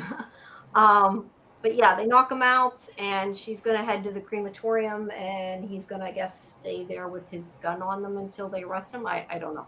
He doesn't actually tell his plan. Yeah, she said, yeah, Dad, we make a good team. He says, I know. And he agreed, I know. Yeah, it went good there. So yeah, she is going to head to the crematorium. And then, meanwhile, Ibrahim and M are in the woods. And they stop to rest, and this is where they have their kind of conversation that's important. And she admits that she's worried, and she's remembering, like she has flashes to what she did and what they did to her, she says as well. And she explains when she did what she did, she said it was like electricity was running through my body, glacier water running through my veins. It was me, but not me. I mean, that's kind of how somebody who did that to escape trauma could feel and react, just like a normal person, like in the moment, and not like, kind of like outside themselves. It's called depersonalization. Yeah, because she had to kill him, and he tells her that because she says she doesn't know who she is. And he says that biologically, revivers are the same people, same cells. They just, maybe are acting different. And she says that she used to be timid and fragile, and that she didn't like herself very much. But at least she knew who she was, and now she has no concept of the world around her. And she's like, I don't know what I am now. And she says, you said that Jordan combined with the glowing creature and vanished, and what if that happens to me? And he tells her that when he's upset like that, he tries to focus on what he does know. And he says, which is his scientist part of him, and he says that what he saw was that Jordan didn't look scared. In fact, she looked at peace. She chose to go up to the creature. And yeah, she didn't look scared. She didn't cry. She didn't falter. She touched the alien like creature as he describes it. And that she chose to do that. And then she says, maybe not all monsters are bad. I'm guessing that's probably a line from the comic book. Yeah. That was a good line. And then he says, if you could go back to the old you, would you? And she says, you mean if there was a cure, would I take it? And she says, I saved Cooper and Jordan, and I stopped my sister from dying. Who would turn their back on that? And he said, so it could be someone if they wanted to be normal. And she said, screw normal. I I love really like that that. conversation. I think that our was whole great. scene was really good. Yeah. You know, So she's right. She was able to save everybody, and she likes being this way. She doesn't want to be weak and fragile. yeah, And if this means that she's not quote unquote normal, that's okay with her. Yeah, I think she's part of her scared of who she's become, but I think she also likes who she's become, and she's like, you know, this is the new me. So yeah, she would not change Well, it. you know, think about it. You know, you go through a rapid change like that. It takes time to process it and to come to terms with it and to accept this new you, this new person that you've become, right? So there is a grieving process. She has to grieve who she used to be. Yeah, And she has been. And now I think she's fully embracing the new her, the new M. Yeah. Yeah, I mean, I think she's scared of what she did more than anything. But I mean, like I said, I mean, what she did was self-defense. I mean, like in real world, it was self-defense, whether she was super strong or not. They were going to torture her, and she had every right to do what she did. So, yeah. Well, I guess maybe not everybody would think that. I guess that's debatable. I think she had every right to do what she did. That's my personal opinion. Sure. So, now, there is somebody following them, and, you know, we do find out who this is, but somebody is following them in the woods. Now, Dana goes to the crematorium, and let's see. Hold on one second. We're not to that part yet. Okay, there it is. Dana goes to the crematorium. She talks to Randy, and he admits that Brent was there the night of the revival with the body that he brought. And he said that the family just wanted it to be cremated and wanted it to be over and done with. And it was a John Doe, but yet Brent knew who the body was. So it's like, obviously Randy's a stupid idiot. Sorry, but he is. Because he didn't pick up on the fact that it should have been John Doe and that this was weird. But yeah, he didn't think anything wrong with it. He trusted Brent, and he just let him do what he wanted. And he's like, okay. But he also believed the reporter was very interested in his job. You know, I kind of, yeah, I don't know though, like how you could have a job like cremating people and not know that like somebody bringing a body in without a, you know, a tag and being like, oh, they wanted to cremate, like, and that they want it cremated right away, that's not suspicious. But yeah. Right. Now this is what I was like, oh, when I seen this and I connected dots, I'm like, why did I not realize this before? Because this is where he says the poor guy went into the fire and came out running the bastion like a flame. Yes, and I said that too. I said this was so obvious. Why didn't I see that? I kept saying from the very beginning when we were watching this, I kept saying that, you know, whatever the pre-existing conditions were before they were revival stayed. So anything that happened after death, you know, would be erased and they wouldn't be hurt or whatever. And I remember saying, like, after, you know, even I think the first episode, that the guy that they showed that was burnt, I kept saying his skin looks like he was burnt, which it was, obviously. That was Jesse. I kept saying, like, he had to have been burnt before revival day because otherwise he would have healed. And it never occurred to me that we saw him burning and like he was in the Yes. middle of burning. And I'm like, you Yes. idiot, you had the clues all there. And yeah, I Yeah, didn't I know. said the same thing. But Oh, but but does this mean that he was being burned alive? He was not really dead yet? no, he wasn't dead. Well, yes, he was dead. He woke up in the middle of being burned alive. That's when revival day happened. So like he was halfway burnt when he started reviving. So that's why he had all the Ah, scars from the burns. But I mhm. never connected the dots. I the whole time was like, that can't be the same guy because he would have healed. And then I'm Right. like, yeah, he was in the middle burning. That should have been so obvious, and it was not to me. I know. Um, I know. yeah. I felt the same way. And then I remembered, and then like when she saw and they showed the flashback, like him running past her car, I'm like, oh yeah, I forgot about that too. Whoops. Oh, I didn't remember that. Yeah, so I they did. did show that. Pilot. Yeah, it was in the They pilot. did. Oh, Yeah, whenever she was first seeing the people come out of the graves, he yeah. stood in front of her car and stared at her funny, and she looked at him, and he was They looking actually fine. showed him though? Yeah, I think they Or showed it in the flashback, I think too. But they yeah, showed it in the flashback, but I don't think they showed that. I think we just saw her stop the car with a shocked look on her face. I don't think they showed him. maybe I thought they did, but I'd honestly have to go back. It's been how many weeks since we've seen it. But I I don't think thought they they showed did. him. I think when they showed people coming out of the graves, I thought they did, but I don't know. But I'd have Mhm. to go back and see. But anyway, we know now that that's who that was, and we also know that May was there, pretending to be. We're assuming we don't really know that, but from everything she said, I think that's what it's implying at this point. But basically, was saying she was, wanted to. Interview him because of his job, where really she's Mhm. trying to find out, I think, about what was going on. Right. And so yeah, and he burnt alive. There he is there. And yeah, Randy still doesn't get it. Randy's Randy. He's Yeah. just that guy. He's just like that dumb guy who just doesn't get it. Nope. Yeah. So I really like that shot. That's like a great shot. So they get to the water, to the creek, and he's like, you drank it. It did a little bit. Now you need to get in it. So she gets in and she moves around, and it's making her better. So yes, there is either something in the water that heals revivers, or something in the water that heals everybody, or something in the water that heals M because she was murdered there. I don't know, but it's healing her. Those are Right. the three choices, right? He goes underwater, and she has another flashback. She finally starts to remember some stuff, which, by the way, I'm remembering now, and it was in the picture. I didn't show you when we looked at it before. I'm pretty sure it was one of the earlier pictures. But whenever they showed Blaine, there was somewhere on one of the walls, there was like drawings of like stars, and it was similar to what she had drawn. I meant to mention that, and I don't know Mhm. where it was. It was in one of the pictures. But anyway, is that a shoelace on her face, or is that her hair? It looks like a shoelace. Anyway, sorry, I'm distracted by the odd things. But she sees Aaron. So Aaron was clearly there while she was being killed. Mhm. Uh, whether he was the one that actually killed her, we don't know for sure, but he was there.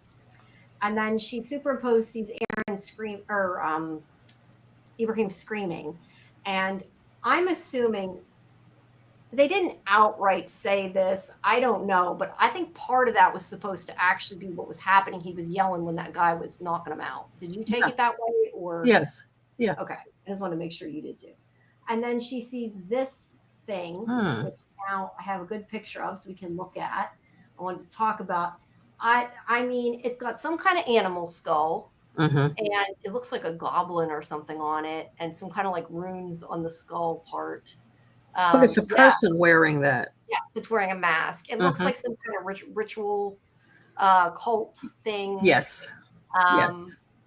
and I kind of wonder, is this Blaine's cult? Is this absolutely nothing to do with it?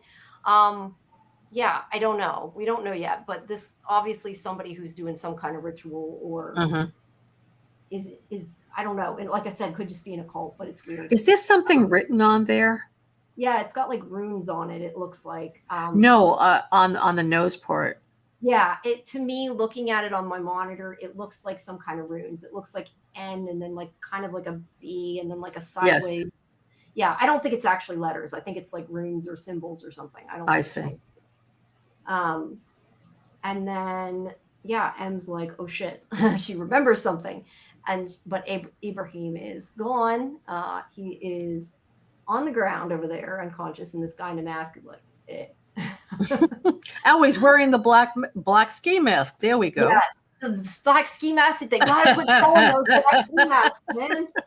That And was yes, funny. we are going to, and that's the other thing too that now gets a little confusing because now that guy, when was it before the thing with the black ski mask? Because that was what that guy saw. But what was it that he saw? That was whenever Dana was shot, right? Yes. I don't think this guy shot Dana. And that confuses me a bit. So either that guy lied, which I don't see why he'd have a reason to lie, or maybe whoever was shooting at Dana, this guy was trying to stop. Well, that was Brent. Brent may have had a ski mask on too. Okay, so maybe Brent shot at Dana and he shot back. Yeah, you're right. I forgot. We do know it's Brent, but there was the whole thing with the ski mask. I guess more than one person can have a ski mask. Yeah.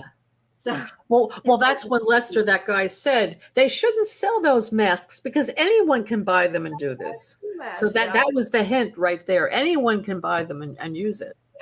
Yeah, that's true. So it could just be a red herring. Okay, so then we go back to Dana, who has broken into May's house. And May is there. She's waking up. She has a murder board. Now, I wanted to highlight this. I don't know if you can see it from there, but what is this about? Who is Bear? That, and that's kind of why I wondered, like I told you before, I thought it said something about claws. Yes. And about Spare Claw, Bear Claw, maybe. You know, I said Spare Claw. Actually, Bear Claw makes more sense, doesn't it? Yes, Bear Claw. So yeah, now I'm like, that must be important. Now, Bear Claw is like a dessert bear claw too. Yeah, there's a dessert bear claw, but it's also a very popular symbol in Native American culture, bear claws. So, okay, cool. And we know, well, we'll know at the end that, where that ties in. Yeah. Either way, she is connecting the dots, trying to. We have Deputy Brent, who is Bear, Dana, Aaron, Rose Blackdeer, which is the daughter, and Blackdeer Files. So yeah, she thinks everything is connected. What is the one on the top? Deputy Deputy Brent is there. Yeah. It's wow. A little at the top. But yeah, so May thinks that all the point. You know what? I keep saying I'm going to, and I still haven't done it. I am going to at some point get whatever 4K, whatever it is, the higher resolution you can get video of the opening, and I need to screen capture the opening. I want to screen capture the murder board. Like I really want to go through and look at these in detail. So yeah. Anyway, May thinks that the Blackdeer case and what has happened to Dana are connected. We don't really know yet if they are. We know that Jesse thinks they are because Jesse thinks whoever killed Rose is who killed M, which he says later. But we really don't know. What we do know is that she's been investigating it, and she did think that Brent was the one that shot Dana. And Dana's like, why didn't you say that? And she's like, I tried to, but you kicked me out and told him to worry about me. You know, I love that. But I got one other problem with this scene. Not problem with the scene, but problem with Dana. She's like, are you looking into my sister's murder? And I'm thinking, Dana, you just did it again. Like, you just told somebody. I think May's good. But I'm just like, you know that this backfired when you told the Czech brothers that your sister was murdered, and now you just told another random person your sister was murdered. Really? So yeah, I was like, damn. Yeah. Well, she can't be 100% perfect, right? No, yeah, right. Look, I think May's good. I just thought it was funny because that was what I immediately thought. Like, really, you did it again, you idiot. But she thinks that the two things are connected, but she didn't know anything about M. Now she does, but she didn't know she was a reviver. Which is why when Jesse says that the same person who killed Rose, he thinks killed M, I don't know if he had already connected those dots. I guess he had already talked to her at that point, so he knew she was a reviver, probably. But yeah, they have this conversation, and she's like, the person, let's see, she says about how it's connected. And she says about they talk about Brent dropping off the body, and she's like, "Do you want to talk to that person?" At least I think that's who she meant for the Mhm. body. She said, "Do you want to ask him yourself?" And she's like, "What?" So yeah, she's gonna go talk to the burnt body. Now, then we see, ooh, that's interesting. What? Now I'm seeing again because I'm seeing this on a monitor. I'm seeing the picture a lot bigger. Now this is the detention center type thing the revivers are at, right? I'm Mhm. assuming. His jacket right there says cleaning. Mhm. So It's either they're cleaning hiding what's service. going on, or it means like cleaning up bodies. But I'm guessing it's more likely they're probably hiding what's going on there. But Yeah, I did it's not probably notice like that. a cleaning service. People bring their clothes there. A big place. They service that, but then they have this Oh, going on. They have this yeah, going on in the basement or something. Yeah. yeah. I mean, I guess it's possible. Like they clean the stuff to do with the this place. But yeah, I'm guessing it's like a, you It's a know, you know front. yes, It's a exactly. That's front. what I'm guessing. But either way, Yeah. I didn't notice the logo till now, so that's cool. That's why it's good to take screen captures. You never see it. Mm-hmm. All right, so That's so funny. She's wearing I that know. And she's mask. like, "Is this a sex thing?" She's like, "No." Well, I don't know what that is. A bear, a bunny? I don't know. It's cute. Whatever it is, a sleep mask. But It's a yes, I love cat. this. It's a Cat. cat. Okay. Yeah, I guess maybe cat. It looks like a bunny, but yeah, cat. Okay, so she's like, I'm protecting people. I can protect my friends, and yeah, M's there. So she's, excuse me, been there.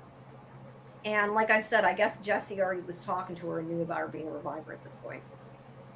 But she's like, "Where's Ibrahim?" And she's like, "I couldn't bring him. It wasn't up to me." And they need to just putting this out there for anybody listening. They need to make that sweatshirt. Like they totally need to sell that hoodie. I'm just saying. Yeah. Yeah. If I had the time and the energy, I'd make one on Redbubble, but I don't know that I could. But that's really a cool hoodie. Yeah. Make it. But anyway, so yeah, she says I couldn't bring Ibrahim. I didn't get it. It wasn't up to me. And then But you why find did out. he have to knock him out like that? I mean, he could have really hurt him, you know? Yeah, I'm guessing that it's because they're revivers, like they're protecting themselves. They don't want anybody to know where they're at this camp or whatever. Not camp, but campground, I guess I should say, since it's like a trailer. Um, yeah, and they do not want people to know where they're at. They said they're Hmm. protecting the revivers. There might Right. be other revivers there, maybe. Hmm. I'm guessing. I mean, I don't Right. know, but that's kind of what I'm thinking. Like, this is like a safe haven for revivers, right? Yeah. And yeah, I don't think he hurt him. I think he just knocked him out. But yeah, there is Jesse Blackburn, and there is his weird ass burn makeup, which we won't comment too much on because I'm not so sure about that makeup job. It's weird. No.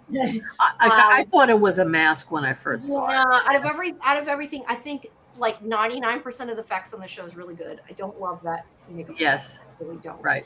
I mean, it's cool, but I kind of wonder. My thoughts are, and I still have not looked at it. I got it from the library and I downloaded it, but I haven't read it yet.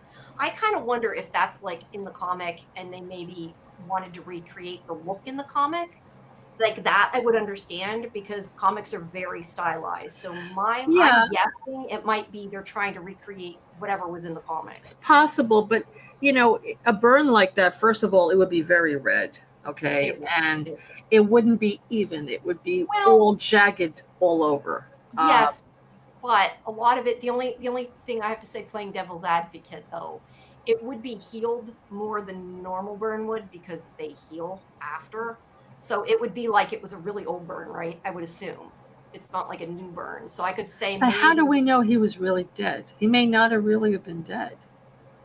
He may have been alive when they put him in there. it could have been. I Yeah, mean, I'm assuming not just because he's supposed to be a reviver and he can't be a reviver if that's the case, right? could have died after he was burned. I don't know. I guess. I mean, I don't know. Randy said, but how true Randy is. But from what we saw, it did seem like he came back. Like that was when he revived, was when he was in the fire.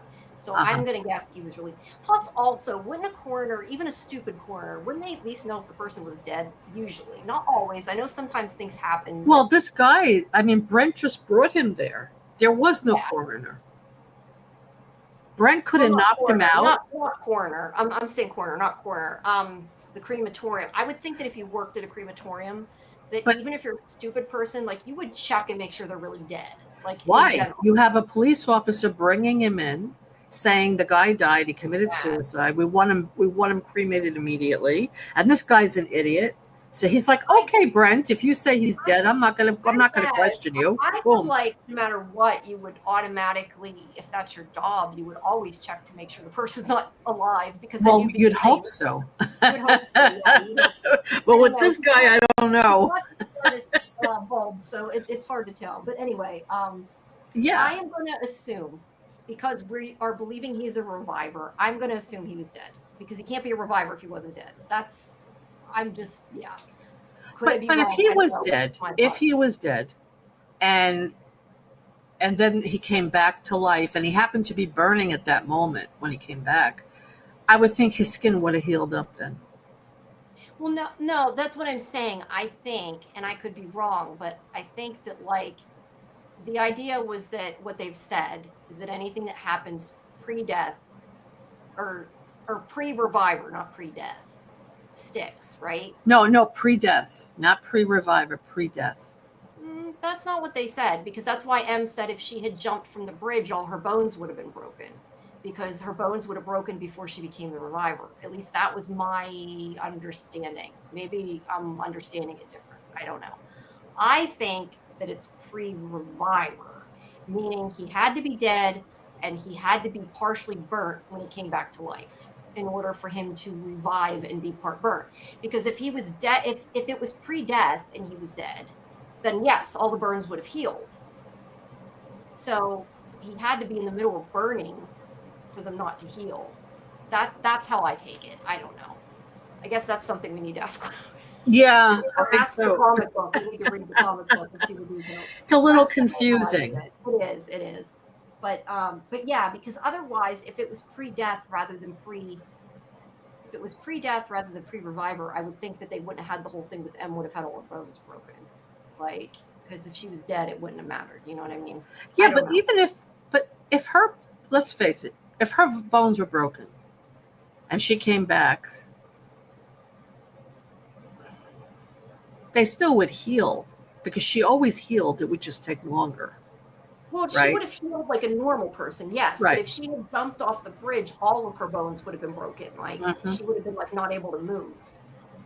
Right. Because they would have healed at a normal pace. So Mhm. yeah, because I think of like that movie Glass or whatever. Like you know, yeah, she would have been completely broken and she wouldn't have been able to walk or anything. I would think. Mhm. I don't know. Let's Again, ask the chat. it's not a comic book. It's not. Let's ask the chat, guys. What do you think? Do you think that he was burned alive, or do you think that he was dead, and as he was reviving, he was burned, and that's why his face looks like that? I'm Either curious way, what people think. he had to have died at some point to be a reviver, though. Yes, To be a villain, absolutely, of right? course. Okay, I'm making sure you We're agree on just that. addressing the No. burn situation. Yeah. Of course, I know he's a reviver, Right, but that was. I don't understand why his burn wouldn't heal if he was dead already before he was burned.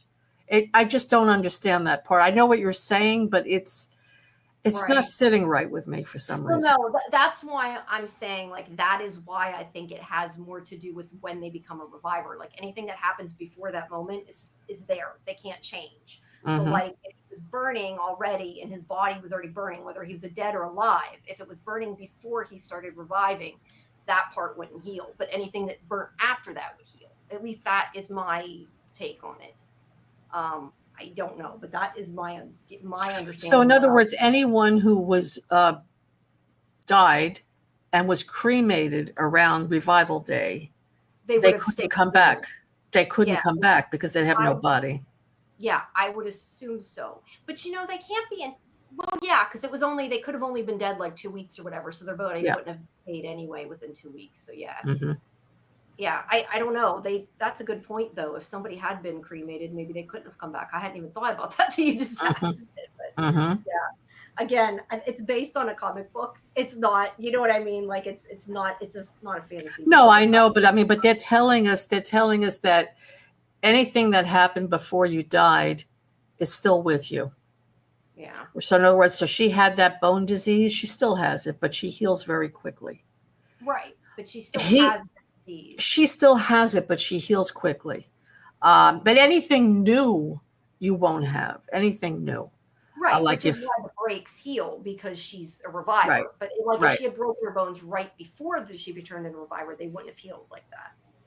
But That's I why can't. if I jumped off the bridge, all my bones would have been broken. But since my bones weren't broken, Yeah. it means I couldn't have broke them before I was revived. See, but we're getting into a whole philosophical question here. No, but really, it's interesting. This is a very interesting thought, because you're talking about a person who's dead, and they've been dead maybe a day, a week, whatever, and then they come back.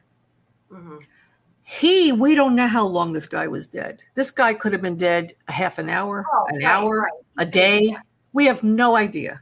Right. No, yeah, he could have been dead up to 2 weeks or whatever. Right. We have no idea. But the point is that when he was alive, his face was not burned. Right. His face burned when he was dead, and he was starting to revive. Yes, that's why I think it should be healing, because he's reviving at that moment. I would think he'd be able to heal his face. So it doesn't make sense to me. Maybe that's why I'm saying I think he was partially burnt before he started reviving. Like I think like he was burning in that crematorium so long before, like say like he was there 10 minutes, like half his skin burned off, and then he revived. So like that period until then would not. I guess. That's again, that's the only I guess I mean that does make sense. But I'm thinking of it as before the person actually dies. Whatever diseases they had, whatever things they had. Right. They carry it with them, and when they come back. But because he didn't have any burns at all when he died, I don't know. That's the murky part for me. Yeah, that's to me why it has to be revived, not dead. Because that's like Brody. Like he had an infection in his hand, but like he still had that infection, but like he didn't. Yeah, I don't know. Exactly. Unless somebody who like their body was like somebody like their body was like desiccated after, not desiccated, that's not desecrated, like after they were dead. You really don't know for sure. You know what I mean? Like you're saying, like, if they were cremated, would they have came back? I would say no, but I don't know, because they don't have a body. How could they come back? They couldn't come back. That would be my understanding. But again, I mean, I'm just going by what makes sense to me. I don't know. No, I think you're right. I mean, the more I think about it, so he was dead. And then he burned, and then he came back, but he was burnt before he revived. So that's why he's still burnt. Yeah. And I think, and going also, the way that I look at it too is you kind of have to go by what they say in the show and accept it. Randy did say the poor guy revived as he went into the fire. Right. So that's the other reason I took it that way too. Right. So yeah. Let me see. Yes, I still don't see anything in the chat. Okay, I was checking YouTube in case it's just StreamYard being dumb. Okay, so anyway, back to where we were at. So she's like, Jesse Black, dear, I thought you got away. And he's like, they show the flashback, of him running through the graveyard. Right. And then he says, let's see, I got a couple different pictures. He says that he did get away when she let him go. He got away for 2 years. He came back for answers because he was done running. And she says that whoever killed Rose was waiting for him. And he's been hiding there since he was reborn. And he says something about his uncle. I think he said his name was Don, but I'm not 100% sure. I wasn't sure when I wrote it down. But his uncle is letting him stay there. And he says something like he doesn't want Dana there because he doesn't want Cypress troubles on tribal land. And then Jesse says that their stories are intertwined because whoever killed me and my Rose killed M too. So, yeah. And that is where we are left to wonder what the hell is going on. So Bear Claw has something to do with the tribe. I'm not sure what. Maybe. But I think that's a connection. Yeah, might be. Interesting. Yeah, Tribal I don't know land. why I want to laugh at myself now that I thought it said spare claw because it had to have been bear claw. That's Yeah. the only thing that makes sense. And So the not fact being that it's careful. tribal land, also we can infer maybe this is why people have revived. It has something to do with the tribal land. Maybe. And well, I was going to say, did that mask look tribal? But the mask really didn't look tribal. The mask looked like a ritual Yeah, of some kind. So right. I don't know if that's tribal, but No, yeah, that's not tribal. it could. Yeah. I like I said, my thing with this episode is I do like that the two stories are coming together because I was so confused up until this episode. What the heck the Black Deer case had to do with anything? They just kept Right. mentioning and didn't explain what it was. So at least now we know it's at least this guy thinks that his killer and his daughter's killer is the same as M's killer. Mm-hmm. So the the plot is getting closer to the resolution, I guess. So Dana did not think he was guilty, and she let him go. No, she let him go because she thought And he then was. he said he was gone for, I think, 2 years. about a few weeks. No, But 2 it was years. bothering him. 2 years. 2 years? Yeah, he went. Oh, He 2 went years. 2 years, and then he came back to get answers because he was done running, and that's when the guy killed him. Right. So, yeah, I think that whatever the heck that story is probably going to be important. But I like that at least we're getting something. But it also makes me think, and this is why I kind of was asking, Luke before about like how the thing's structured, because I'm going to assume, and I don't know yet, but I'm going to assume that there's a good chance we're going to find out before the end of the season who killed M, just because I'm not sure if that's something you could drag out past a year. Uh-huh. And I kind of am guessing that might be like the end of the comics when you find that out. So they're gonna have to somehow, if they have a season 2, like rejig that around to make there be more story. I don't know. It was renewed for season 2. Right. Well, no, we Yeah. don't know that absolutely. Yeah, I saw it today. They said it was renewed. Yeah. I remember. I think at Comic-Con they announced it. Oh, okay. See, I haven't seen all the Comic-Con announcements yet. So that's my point. I know that Resident Alien was canceled. That's Oh, really? I'm surprised. Yeah, I am. How many seasons did it have? 4. Oh. But it makes me think. I was going to say, like, even if we hadn't heard about Revival, that it was extreme. See, I need to read the rest of the Comic-Con stuff. I've been doing a lot of work today. That I was going to say, if it was canceled, it would really, really have surprised me if Revival wasn't renewed, because they got to have some shows on Sci-Fi. I don't know what's going to happen to Surreal Estate, but I was kind of like, why would they cancel Resident Alien? It's very popular. I don't know. I kind of wondered if it wasn't doing great on Sci-Fi though, because like, why was it always moved like over to? It seemed like it was being advertised to me like a USA show instead of a Sci-Fi show anymore recently, which was weird.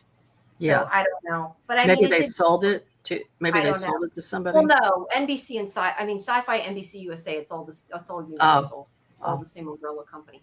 But I mean, to be fair, it did get 4 seasons. But yeah, I was kind of surprised too. I thought there was a chance it would come back. But I also kind of wondered, because when the way they renewed it last time, to me, it sounded like maybe it was the last season, but they never said for sure. So I was just hoping it would come back. That's really sad. I really like that show. So a lot of people like that show. Yeah, but in the scheme of things, I would prefer to have more Revival, if I'm honest. I'm liking Revival a lot more. I love Revival. I think this show is amazing. I love it. Well, this is more my style. I prefer this type of show as opposed to like a comedy. Like, not that I don't love Resident Alien, I do, but this is more my thing. I like this kind of show better. So I'm very happy. I'm surprised I did not see that, but I generally don't look for Comic-Con news because I'm not there. And I just saw something. Hopefully it was credible what I saw. Let me look while I'm talking to you.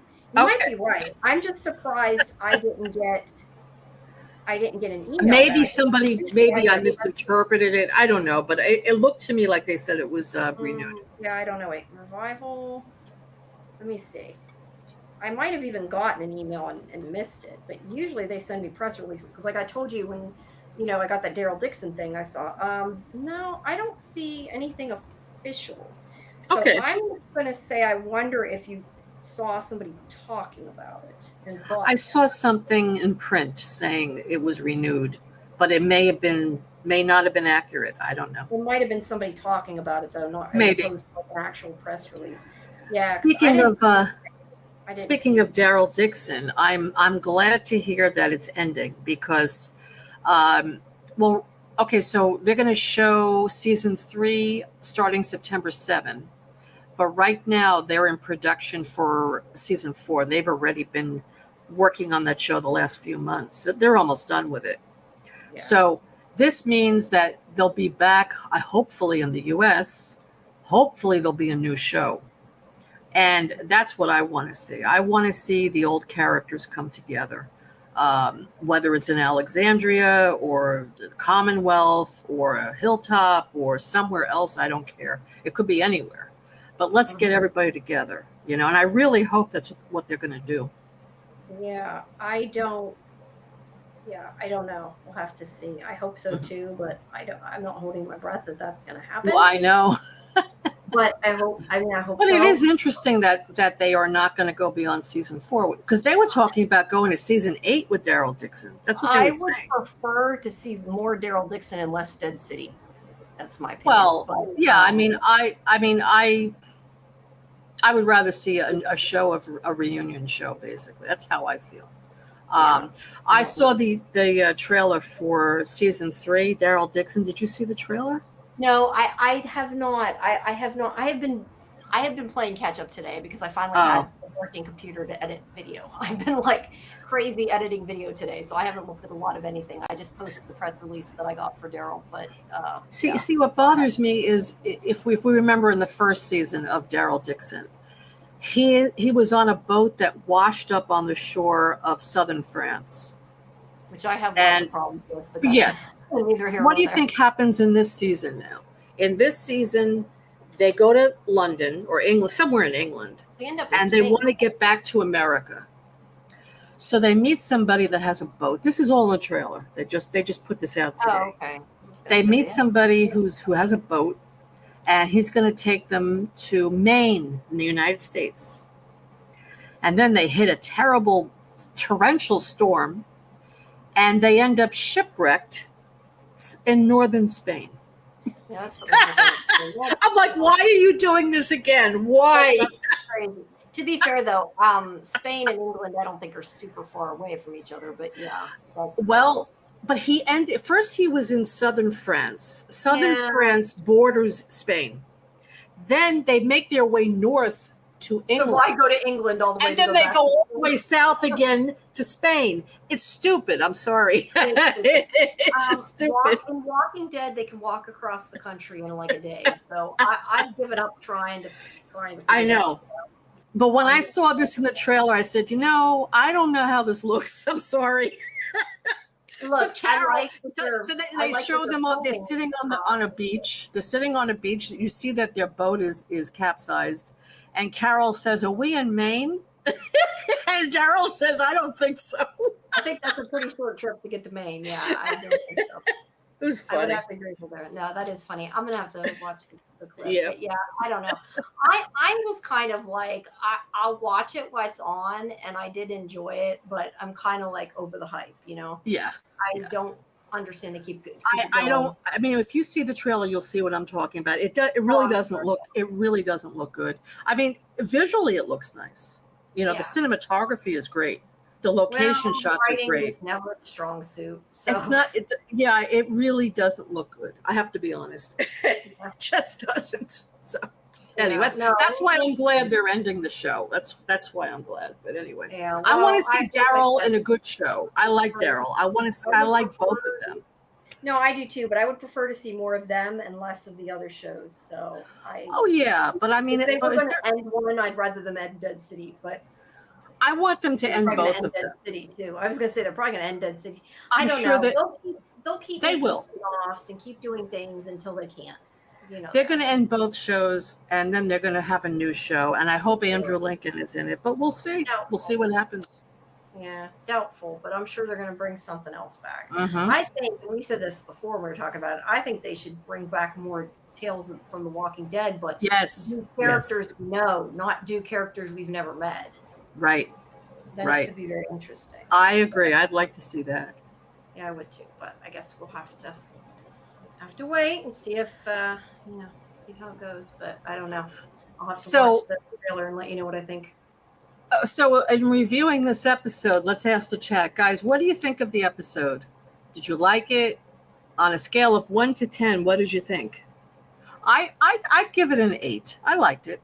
I don't like it as much as last week's episode. Yeah, yeah. You know, I to give me it that was a 10. I love that.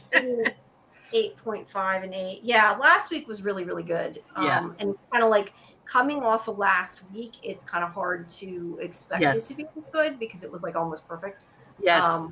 But yeah, Right. but it was still really good. I liked it a lot. Mhm. And like I said, I think my main thing is I'm like, finally, they're explaining what the hell this thing's about.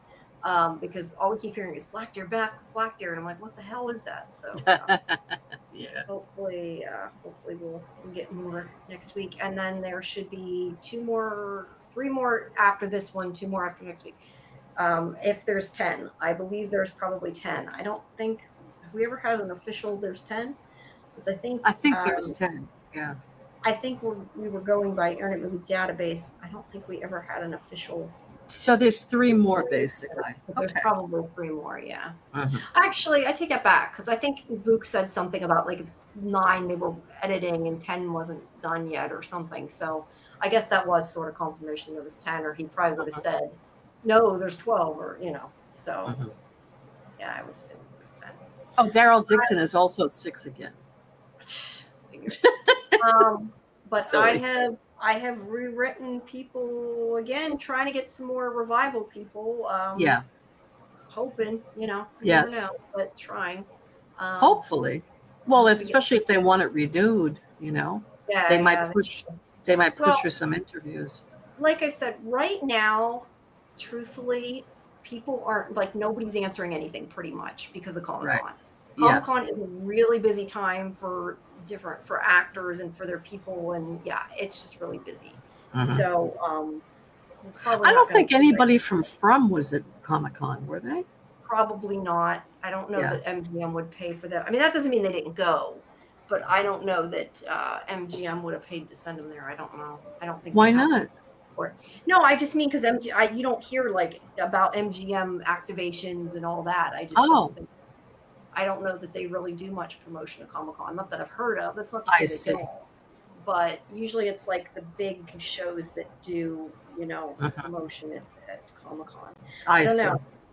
I know some people who were there. I can ask them, but I haven't heard anything about it. Well, because I know they're filming, but even though they're filming, they could send a couple of people, Oh, yeah, they definitely could. I'm just saying, Yeah. like, to be them doing it, I kind of don't see it. That doesn't mean some of the actors didn't go, but I don't Right. think they promoted it there. I don't know. Right. Oh, I have to go. My email's over limit. I'm looking at that. I'm thinking, oh God, I gotta try. I am like, have been at basically 100%, and I keep deleting it every time to try to make it under so they don't block my email, because when it hits 100% they block it.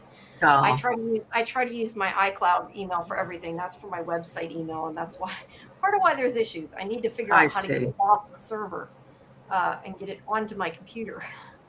Oh wow. Yeah. Yeah. So I think you could get like a separate email service, right? Well, you can, but you'd have to pay for it. I don't have money to pay more for. Like, I could get the room, what do you want to call it, the room expanded that I'm given, but it's something like, I think there's 20 gigabytes, and it shouldn't be over that. And the fact that my email's at 20 gigabytes is more the problem than not having enough room. I see. Email should not be that much. I just don't delete email, and I have it set up to not delete automatically, like it stays on the server because I download it onto my phone and my computer. So right. But since I redid the computer, it hasn't been on the computer, so I gotta take care of it. I don't want to miss anything. But so yeah, that's annoying that I gotta take care of that tonight, because I don't want to. I want to go to bed. But I gotta do that, or I ain't gonna be getting email. Right. Yeah. So as far as this episode, so you've seen the next one, right? Yes, I've seen Okay. one more. Correct. Um, So, I mean, where could they pick up on this? Well, we'll see more of this guy, Jesse, and maybe he'll be working with M and Dana and Ibrahim. Um, I'm just trying to think what else we're gonna find out. Maybe more about Blaine's angel that he has there. yeah, you know. that was what I was kind of when I first saw this one thinking like gonna probably get more of Black Deer and maybe get more, yeah, of finding out what the hell's going on with Blaine. Yeah. Because I think that as it gets closer to the end, those are the two things they really need to, Mm-hmm. give a bit more of an explanation to. So, yeah. Okay. Mhm. All right. So, if does anyone have any questions, any comments, anything you'd like to say about the show? Are you enjoying it? Let us know. No, let us Let us know. know. Put a comment in the chat what you think of the show so far. I'm liking it. I really am liking it. I mean, there are some snafus with the story, with the Yeah, writing in some areas, but overall, I like it a lot. yeah, I really yeah, do. I mean, there's just so much you can do in an episode. I mean, they're trying to put so much in 10 episodes. yeah. Um, you know, when they used to have 15, 20 episodes a season, then you could really go into character depth and You explain could. everything. Yeah, Nowadays, you just can't do that anymore. you So, can't. Although they used to have a lot of filler too that you don't get now yeah, either. yeah, they did. I personally would rather have more episodes, even if that means some that aren't the best, Yes, because you me get too. more. I know not everybody agrees with that, but I prefer to have more. But I mean, it's just that's Me not how too. the landscape is anymore. It just isn't. I mean, Um, even having 12 episodes, I think is great. 12 to I think 15, I 12 think is is, yeah, I perfect. agree. I think that's like the perfect number is 12 to 15. Yes, right. But I'm at least glad we get 10 because not all shows get 10. So Hmm. I'll take 10. But yeah, I would like to have a little bit more. I agree. I mean, think about Lost. Lost was 24 episodes every season. I mean, that was amazing. Well, it used to always be, yeah. They used to get But they 100 had a lot of episodes. filler, a lot of filler. But I enjoyed it. I'd rather see some filler and have more episodes. That's No, me, I you agree. know. I fully agree. But yeah, it is what it is, and we're gonna get what we get. And yeah, 10 is better than 6. That's all I gotta say. Oh yeah. But because then we have to wait so long. It'd be Yeah, one thing if you we'll had have to wait 10 so long and then you to only get had to that. wait 6 months and then you'd see the next 10. But we Yeah. have to wait 2 years. That's a long time with 10 Yeah. episodes. Well, I'm hoping that, and I don't know, but it seems like it's at least getting a little bit better with that now that, I mean, before we had the writer strike and Yeah. everything else affected things. Now that that's over, hopefully a lot of these shows won't be, more than a year. I know some of them are going to be, but like these Look at shows, Severance. Severance is going to be 2 years and there's no writer strike. So, no, but Severance is a really expensive show, and I'm not saying that that's a good reason. I'm just saying that's part of it. I think it's mhm, like with Last of Us. It's going to be at least 2 years. You just have to get over it. But mhm. and I don't think I personally don't understand that they need that. They never used to take that kind of time. That's right. But they also aren't pushing the workers like they used to either. They've got better working conditions where they aren't working 16 hours a day. So there, Right. there is that, like, which is a good thing. Hmm. And hopefully, I would hope my kind of idea is if they're going to take 2 years, it at least better be a damn good season. Yeah. Have the Yeah. time to make it right. So do it right. But yeah, I don't know that this show is necessarily going to take 2 years. I hope not. Um, it stinks. It just seems like the seasons are so short and then are over. And, Um, and and also they keep coming out with new shows all the time instead of yeah, focusing on shows that are popular like they did yeah, years ago. yeah. You had a good show, you kept it on 10 seasons. But there also isn't syndication like there used to be either. So they don't They don't really, have syndication as much anymore. Really? not like they used to. I mean, I wouldn't. I mean, they have syndication, yes, but not like they used to Well, because there because aren't. now they go to Netscape or they go not I know what you mean. Netflix, Netscape, Yeah, but Netflix or yeah, but they Prime or tend to put on. They tend to start new shows rather than because it used to be like half the year was all syndication. Like it's not like that now. There's new right. shows each season, so each part of the season. So yeah. But I mean, we got. I don't know. I think I would like some more syndication actually, because I guess it depends. If it's I keep saying Netscape. If it's a Netflix show, you can watch it on demand anytime you want. So Yeah, you don't need right. syndication. But it used to be like there was no new shows in the summer really, except for like reality TV. Like you just didn't get. I mean, we get new shows all year round now because there's like Hmm. multiple, parts to the season. So That's I true. appreciate that part. But it makes each show seem like it's forever. And the thing is, especially with streaming like Netflix, it's so damn long that a lot of people don't even remember it's coming back.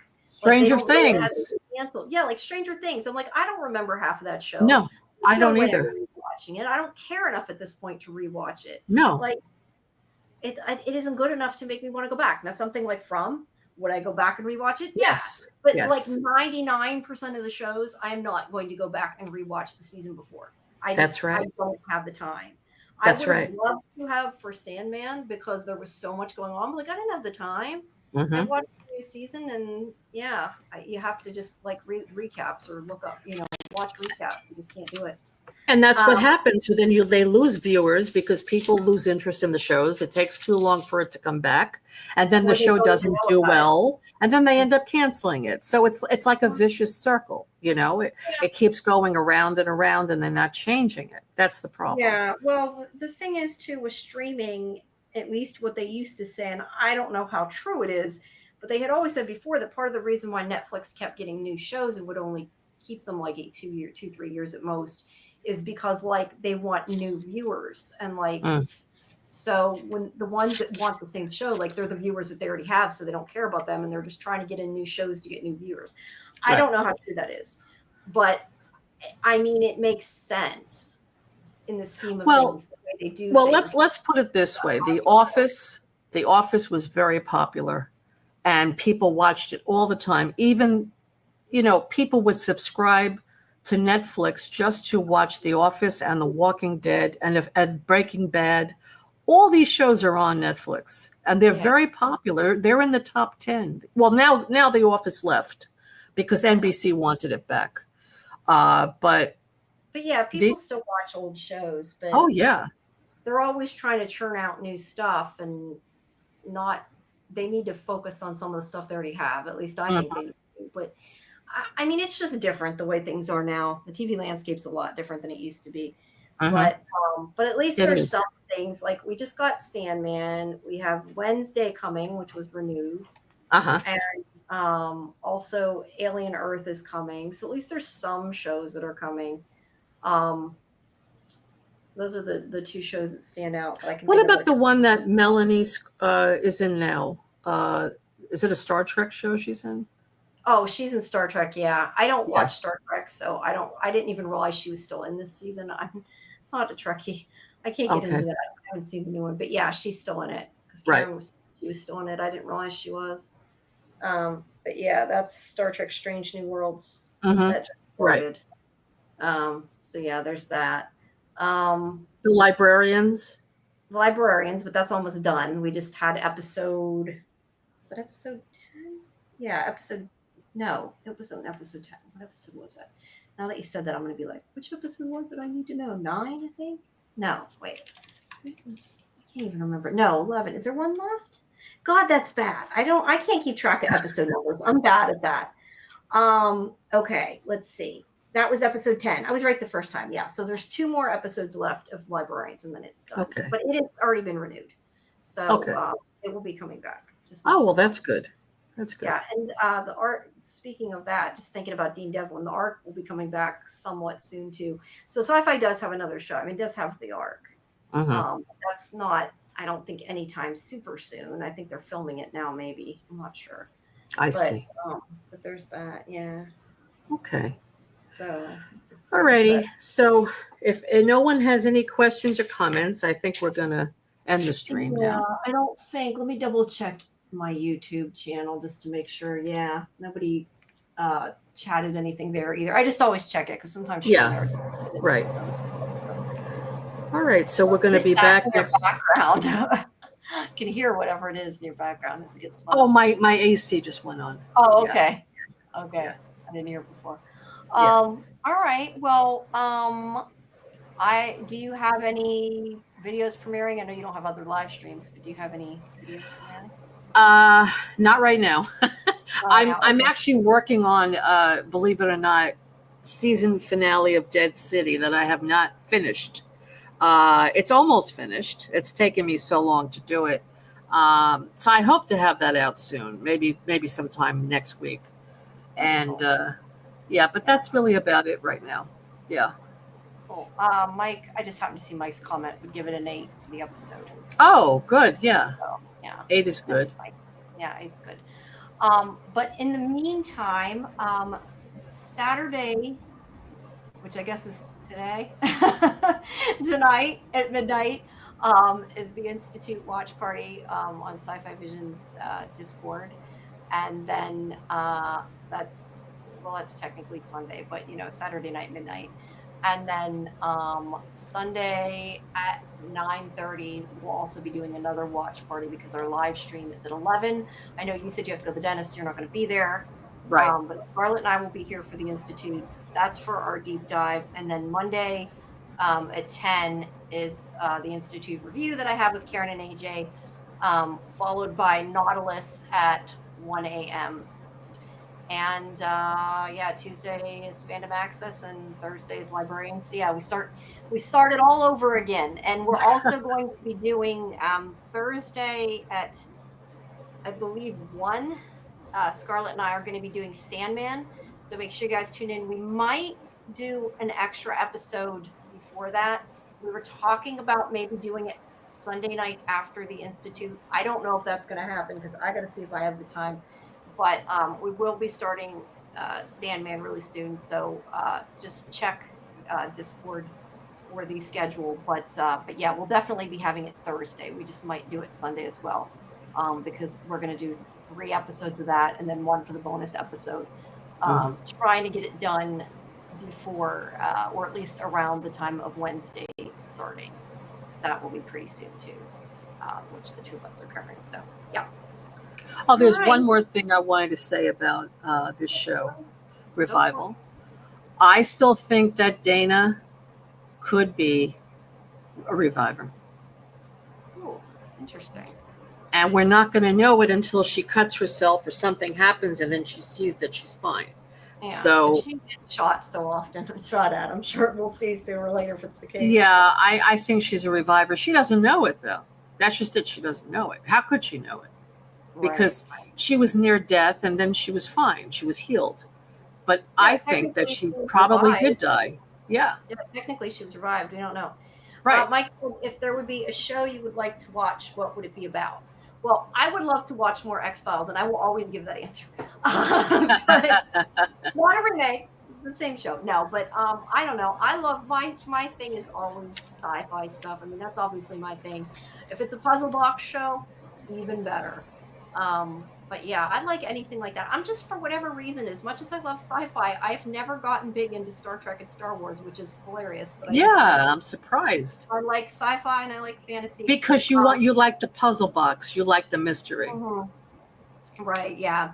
I do like regular mysteries too sometimes, but I tend to like ones that have like more substance. It's more than like a weekly mystery. But I like detective shows too if they're like murder mystery. I like that kind of thing. But yeah, I just, for whatever reason, I cannot.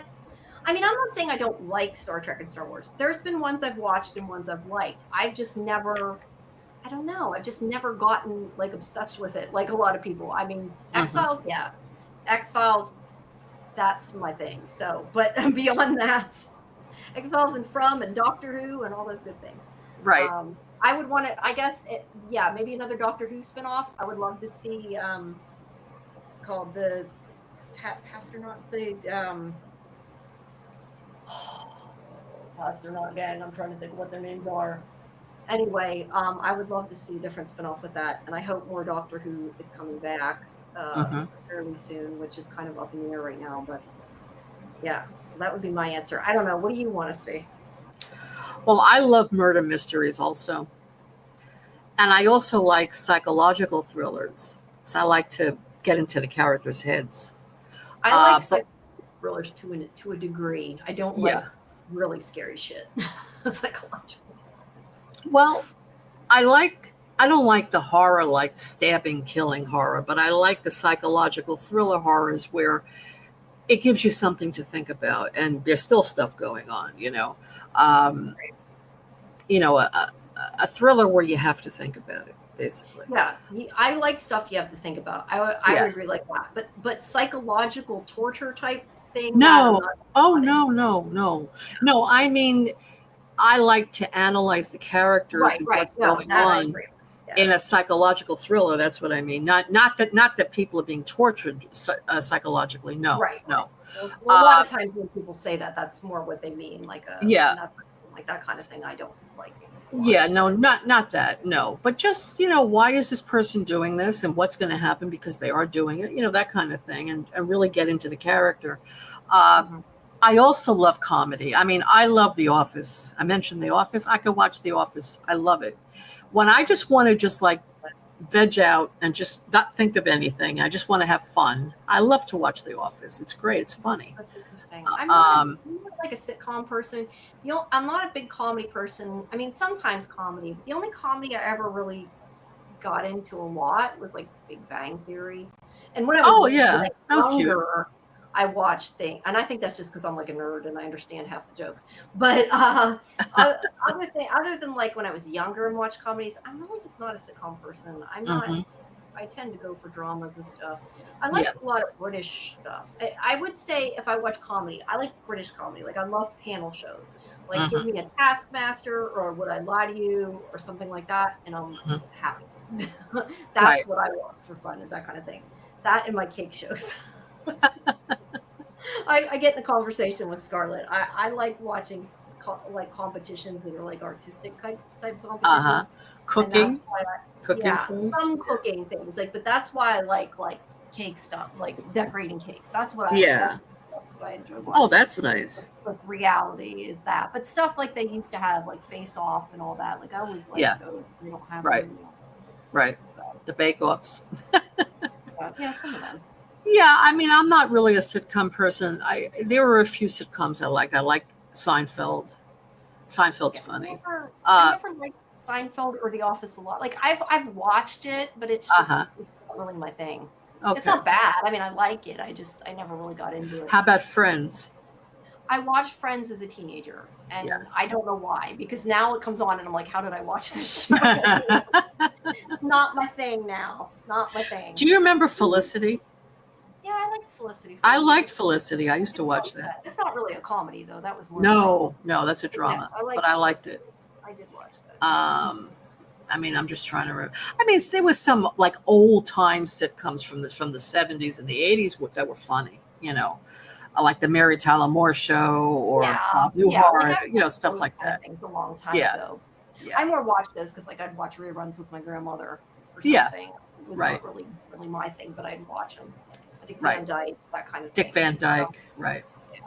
But I don't know. As I've gotten older, I just tend to not gravitate towards comedy, except Mm-hmm. for Big Bang. I always like would laugh my head off at that, and Resident Alien. So I don't Mm-hmm. know. There's certain comedies I like, but What about comedy? What about movies? Comedies? yeah, they're okay. I mean, again, it's not what I'd necessarily choose to watch, but yes, I mean, I don't dislike comedy. I tend to not like sitcoms so much, Right. more so than Right. don't like comedy. Right. Um, yeah, I I don't mean, did you really ever see the movie Airplane? long time ago. I don't know that I loved it, but I That was was one of the I was funniest pretty movies young ever when I made. watched it. I Yeah. was pretty young when I watched it. I do know they have the new one coming out with Liam Neeson, and that looked kind of funny. With Um, who? Liam Neeson? and yeah, he's like No, the that's new Naked Gun, I think. or I Naked think. Gun. I'm sorry, that is Naked Gun. Why am I thinking that's Yes. Airplane? No, I'm talking about Airplane. No, I know, but I was for some reason thinking that was Airplane. But you're right, that's Yeah. Naked Gun. That No. looks kind of funny. But yeah, Airplane is funny. If you ever no, get a I chance to remember watch liking that. Airplane, very You funny. know, I like Mel Brooks stuff. Like Oh, Mel Brooks. Blazing Yeah. Saddles. What's Yep. his other movie? Getting what the other movie is that he made that I liked a lot. Oh, Frankenstein. yeah, Frankenstein. But also, didn't he write Robin Men in Tights? I think that's his, right? Robin Hood Men in Tights. I loved that movie growing up. My cousin talked me into watching it. And I Yep. don't know, for whatever reason, that movie was so funny. I always liked that. Yes. I always loved that. Did you ever see The Out of Towners? No, I don't think so. Hilarious. That was with Jack Lemmon. It's about New York in the 70s. It was really a funny movie, really funny. I mean, I'm not saying, I guess I'm talking about movies that have not really recent. There's no real recent comedies that have come out, but like in the 70s and the 80s, Yeah, they had and some I funny probably wouldn't have movies. seen anything from the Yeah, 70s. I tend yeah, to not watch a lot of stuff that's older than I am. And I know I should vet and I should watch older stuff, but I just tend to not a lot of times enjoy that kind of stuff for whatever right. reason. I don't know. I think my problem is, and maybe this is dumb, but I always like a lot of times really old movies. I always personally feel like the people overact in them, They and do. it's the way it is compared to the way it is now. Like Right. I tried so hard to like watch Gone with the Wind with my Yeah. grandmother, and I didn't like it. I do not really like The Wizard of Oz. I'll be honest. I know Yeah. everybody loves that. I don't like The Wizard of Oz. I mean, I don't hate it, but I don't love it, and Yeah. I just it's not my thing. The, the only movie I can think of like off the top of my head that I like that's older, and it's not that old, but that's older. Like I love like Princess Bride or Labyrinth, but again, those are like I don't know, Hmm. late 80s, I think. They're Right. not that old. So they're Right. not older than me. But that's not to say there isn't movies that are in the 70s that I don't, like, but just I tend to not watch the older stuff. I think the movies from the 40s and the 50s are like what you said. They overact. Yeah, And, definitely. like Joan Crawford, these Yeah, old movies where they just very yeah, I Barbara do. Stanwyck. I don't know if you know these actors. They Some were of them, like, overacting. like I've seen a Overact. couple Vincent Price movies I'd liked, but that's like more this, I think, the style. So I didn't like, I liked it, but Vincent Price, I liked. Yes. yeah, there's been a couple of them Um, I've seen. But yeah, I don't know. I just tended to not like a lot of the really old stuff. well, if Um, you ever are interested in watching some old stuff, I can recommend some good stuff to you that you'd like. Because I understand that some of it is hokey, some of it is just overacted. I yeah. agree. But I I, don't know. I I can. guess that's what I always thought of the style. And like I said, Mhm. it's not to say they all are. I just the ones I've happened to watch, I didn't really love for that reason. Because I Mhm. just could not get into, like I said, like Gone with the Wind. Like I Mhm. would watch it with my grandma because she loved it, but I did not like Gone No, I agree. with the Yeah. Wind. I mean, there were bits of it, and like it's Yeah. pretty, but it's not my thing. Yeah, it's very pretty, and the costumes were pretty, Yeah, gorgeous. and she looked great, he looked great, but other than that, it gets boring. I didn't like it either. But I You mean, know, there's some I've watched. Like I've watched Psycho, or although those aren't yeah, 70s, I don't think. But like I've watched Psycho Psycho. is great. Yeah, and I'm trying to think some of the other ones like that I've seen. Alfred Hitchcock, you like Yeah, Alfred I've seen Hitchcock? I've seen some Alfred Hitchcock ones. I don't know that I loved them, but I've seen some. Hmm. But yeah, I don't know. I was thinking like even I'm thinking now because I'm thinking of Psycho. It was making me for some reason think of Halloween, but those aren't those that old. I guess those are probably late 80s. I guess I don't You're know. thinking of the Psycho remake. No, I've Yeah. seen. I think the original Psycho 2. I think Oh, the black and white one. I mean, I've seen the newer Psycho 2, but I had seen. I know at some point I had seen the original the Psycho. original. Yeah, that was in the Yeah, 60s, I think, with Anthony yeah, I saw Perkins. that, but it was probably because somebody in my family wanted to see it. Otherwise, I probably never would have watched it. But yeah. Silence of the Lambs. Oh yeah, that's a good movie. I mean, Yeah. yeah, that's classic. Hmm. That's like some of them are great. I'm not saying Hmm. they're all bad. I'm just saying, I Yeah. tend to not gravitate towards them. And I Hmm. know there's a lot of things I miss and that I probably should watch. They're classic that I just haven't, and I need to. Hmm. Like, because I know there's a lot of like classic sci-fi I need to watch that I haven't. And hey, I hadn't seen Star Wars up until not too long ago. Maybe I'd say now it's probably been like 10 years, but Okay. I hadn't seen it for because Karen and AJ would yell me, "Watch Star Wars." I finally watched it, and I You liked didn't it. like? You did like it. No, Yeah. I did like it. But is it something that I rewatch? No. No. And it's kind of the same thing with Star Trek. Like it's not bad, but I don't know that I'd rewatch it. Like I've seen Did some you Star ever Wars. did you ever watch the show Star Trek, the TV show? Yeah, I've seen, and I've watched some of like what's the one that had that was the original one with Picard in it? Was that Next Generation? Yeah, Next Generation. I've Yeah. watched some of those on and off when they've been on like syndication at night, and Hmm. like again, like I liked it, but it's not like something that I would Right. purposely go watch or that I would rewatch or that like if it's on TV and there's nothing on, Hmm. I'll watch it, but it's not. Right. Yeah, it's Right. not really my thing. I tend to like other kinds of sci-fi. Mm-hmm. Well, you But yeah, like Lost? Lost? yeah, Lost. Yes, yes. Yes. Puzzle X box stuff. Files? X Files. Yeah, What X-Files, I about grew up like with. ER or I watched ER. I don't know. I used to watch more of that kind of stuff. Like I used to watch Grey's Anatomy, and then I quit watching it because it was too damn sad. It was too depressing. That's why I quit yeah, watching it. But right. I like loved House. But I realize now, I think the reason Yeah. I liked House so much was because it was based on Sherlock. And that was Mm-hmm. probably the part that I liked, like why I liked it, because I Mm-hmm. liked the mystery figuring it out part. Mm-hmm. Probably why I enjoyed it so much.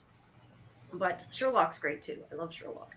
Monk? Did you ever watch Monk? Yeah, I watched Monk. Monk Yeah, was good. Monk was funny. It was I funny like too. It was that. good. Yeah, that was a good show.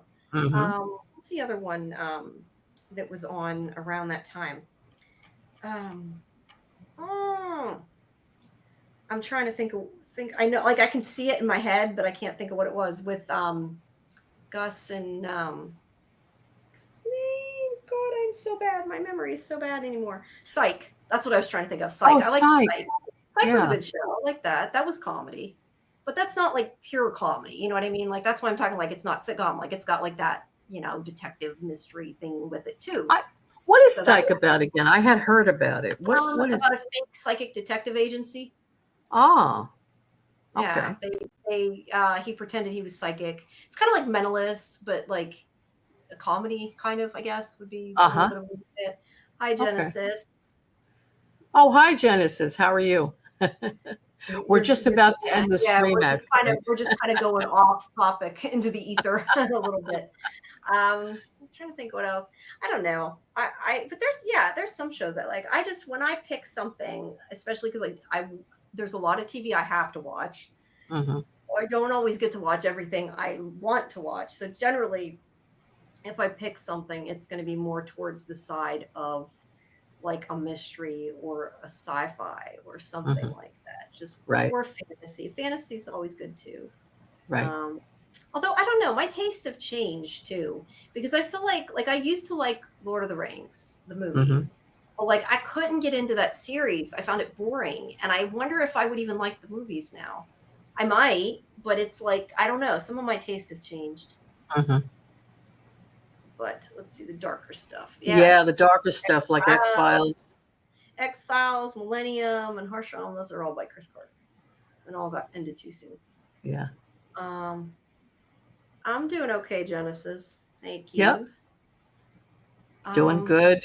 We're talking about Revival Yeah. episode 7, and there's 3 episodes left. Yes. So we'll be back reviewing those. Oh, speaking of, I'm glad you mentioned that though, because and I know we'll discuss this offline, but I did want to don't say I want to share my I don't know that I want to eat buffalo wings at 1:30. Yeah. I think in the morning people get heartburn. Yeah. Thank you. But no, I meant to mention this, and we'll discuss it offline. But people, make sure that you do check the schedule for it. I don't know if I can do Revival next Friday. Might have to try to do it another day or move it because I have family coming in that day on Friday. And Okay. I don't know. There's a good chance that the kids are going to want to still be up at that time. My cousins and yeah, I don't know that I'll be able to really get away to have some time to do the live stream. So I wanted to kind of talk to you about maybe moving it to Saturday or doing it later, or I wanted to talk to you about it. So, we could do that. We could do it Saturday maybe. Yeah. So so just everybody check the schedule for the for sure time. Mm-hmm. And no, we're not judging you, Genesis. But I am getting hungry now. I'm thinking about those buffalo wings. So that does sound kind of good. All right, guys. So we're going to end the stream now, and we'll see you probably next Saturday then. Unless we could still do Friday, we'll let you know. Yeah, probably. And, unless we do it way later, it's probably Saturday. Probably. Yeah. Well, that works for me. So. All right. All right, guys. We will see you soon, and thanks for coming tonight. And hope you enjoyed the show. And we'll be back next week. Yes, and I will be back on Sunday with Scarlett, and you hopefully will not have too bad of a time with your tooth. I hope not. It's hurting me now. It is hurting. So, yeah. But hopefully you won't end up with ulcers like I have from getting mine done. My mouth is Oh so no. I Oh no. have Yes, really Genesis, have a good night. You have ulcers? Oh my God. yeah. Wow. I think it's because of like the instrument like rubbing in my mouth and yeah, it gave me bad ulcers. I have a few of them and it's just been really bad. So I Oh. get them to begin with, but because of that, they're like really bad. So hopefully they'll go away soon.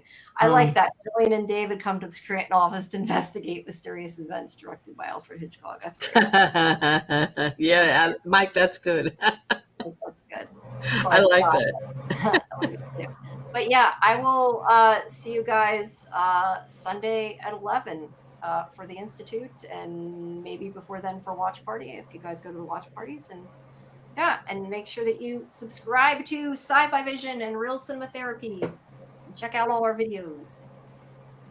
All right, guys, have Have a good night. great night. Take care. Bye bye.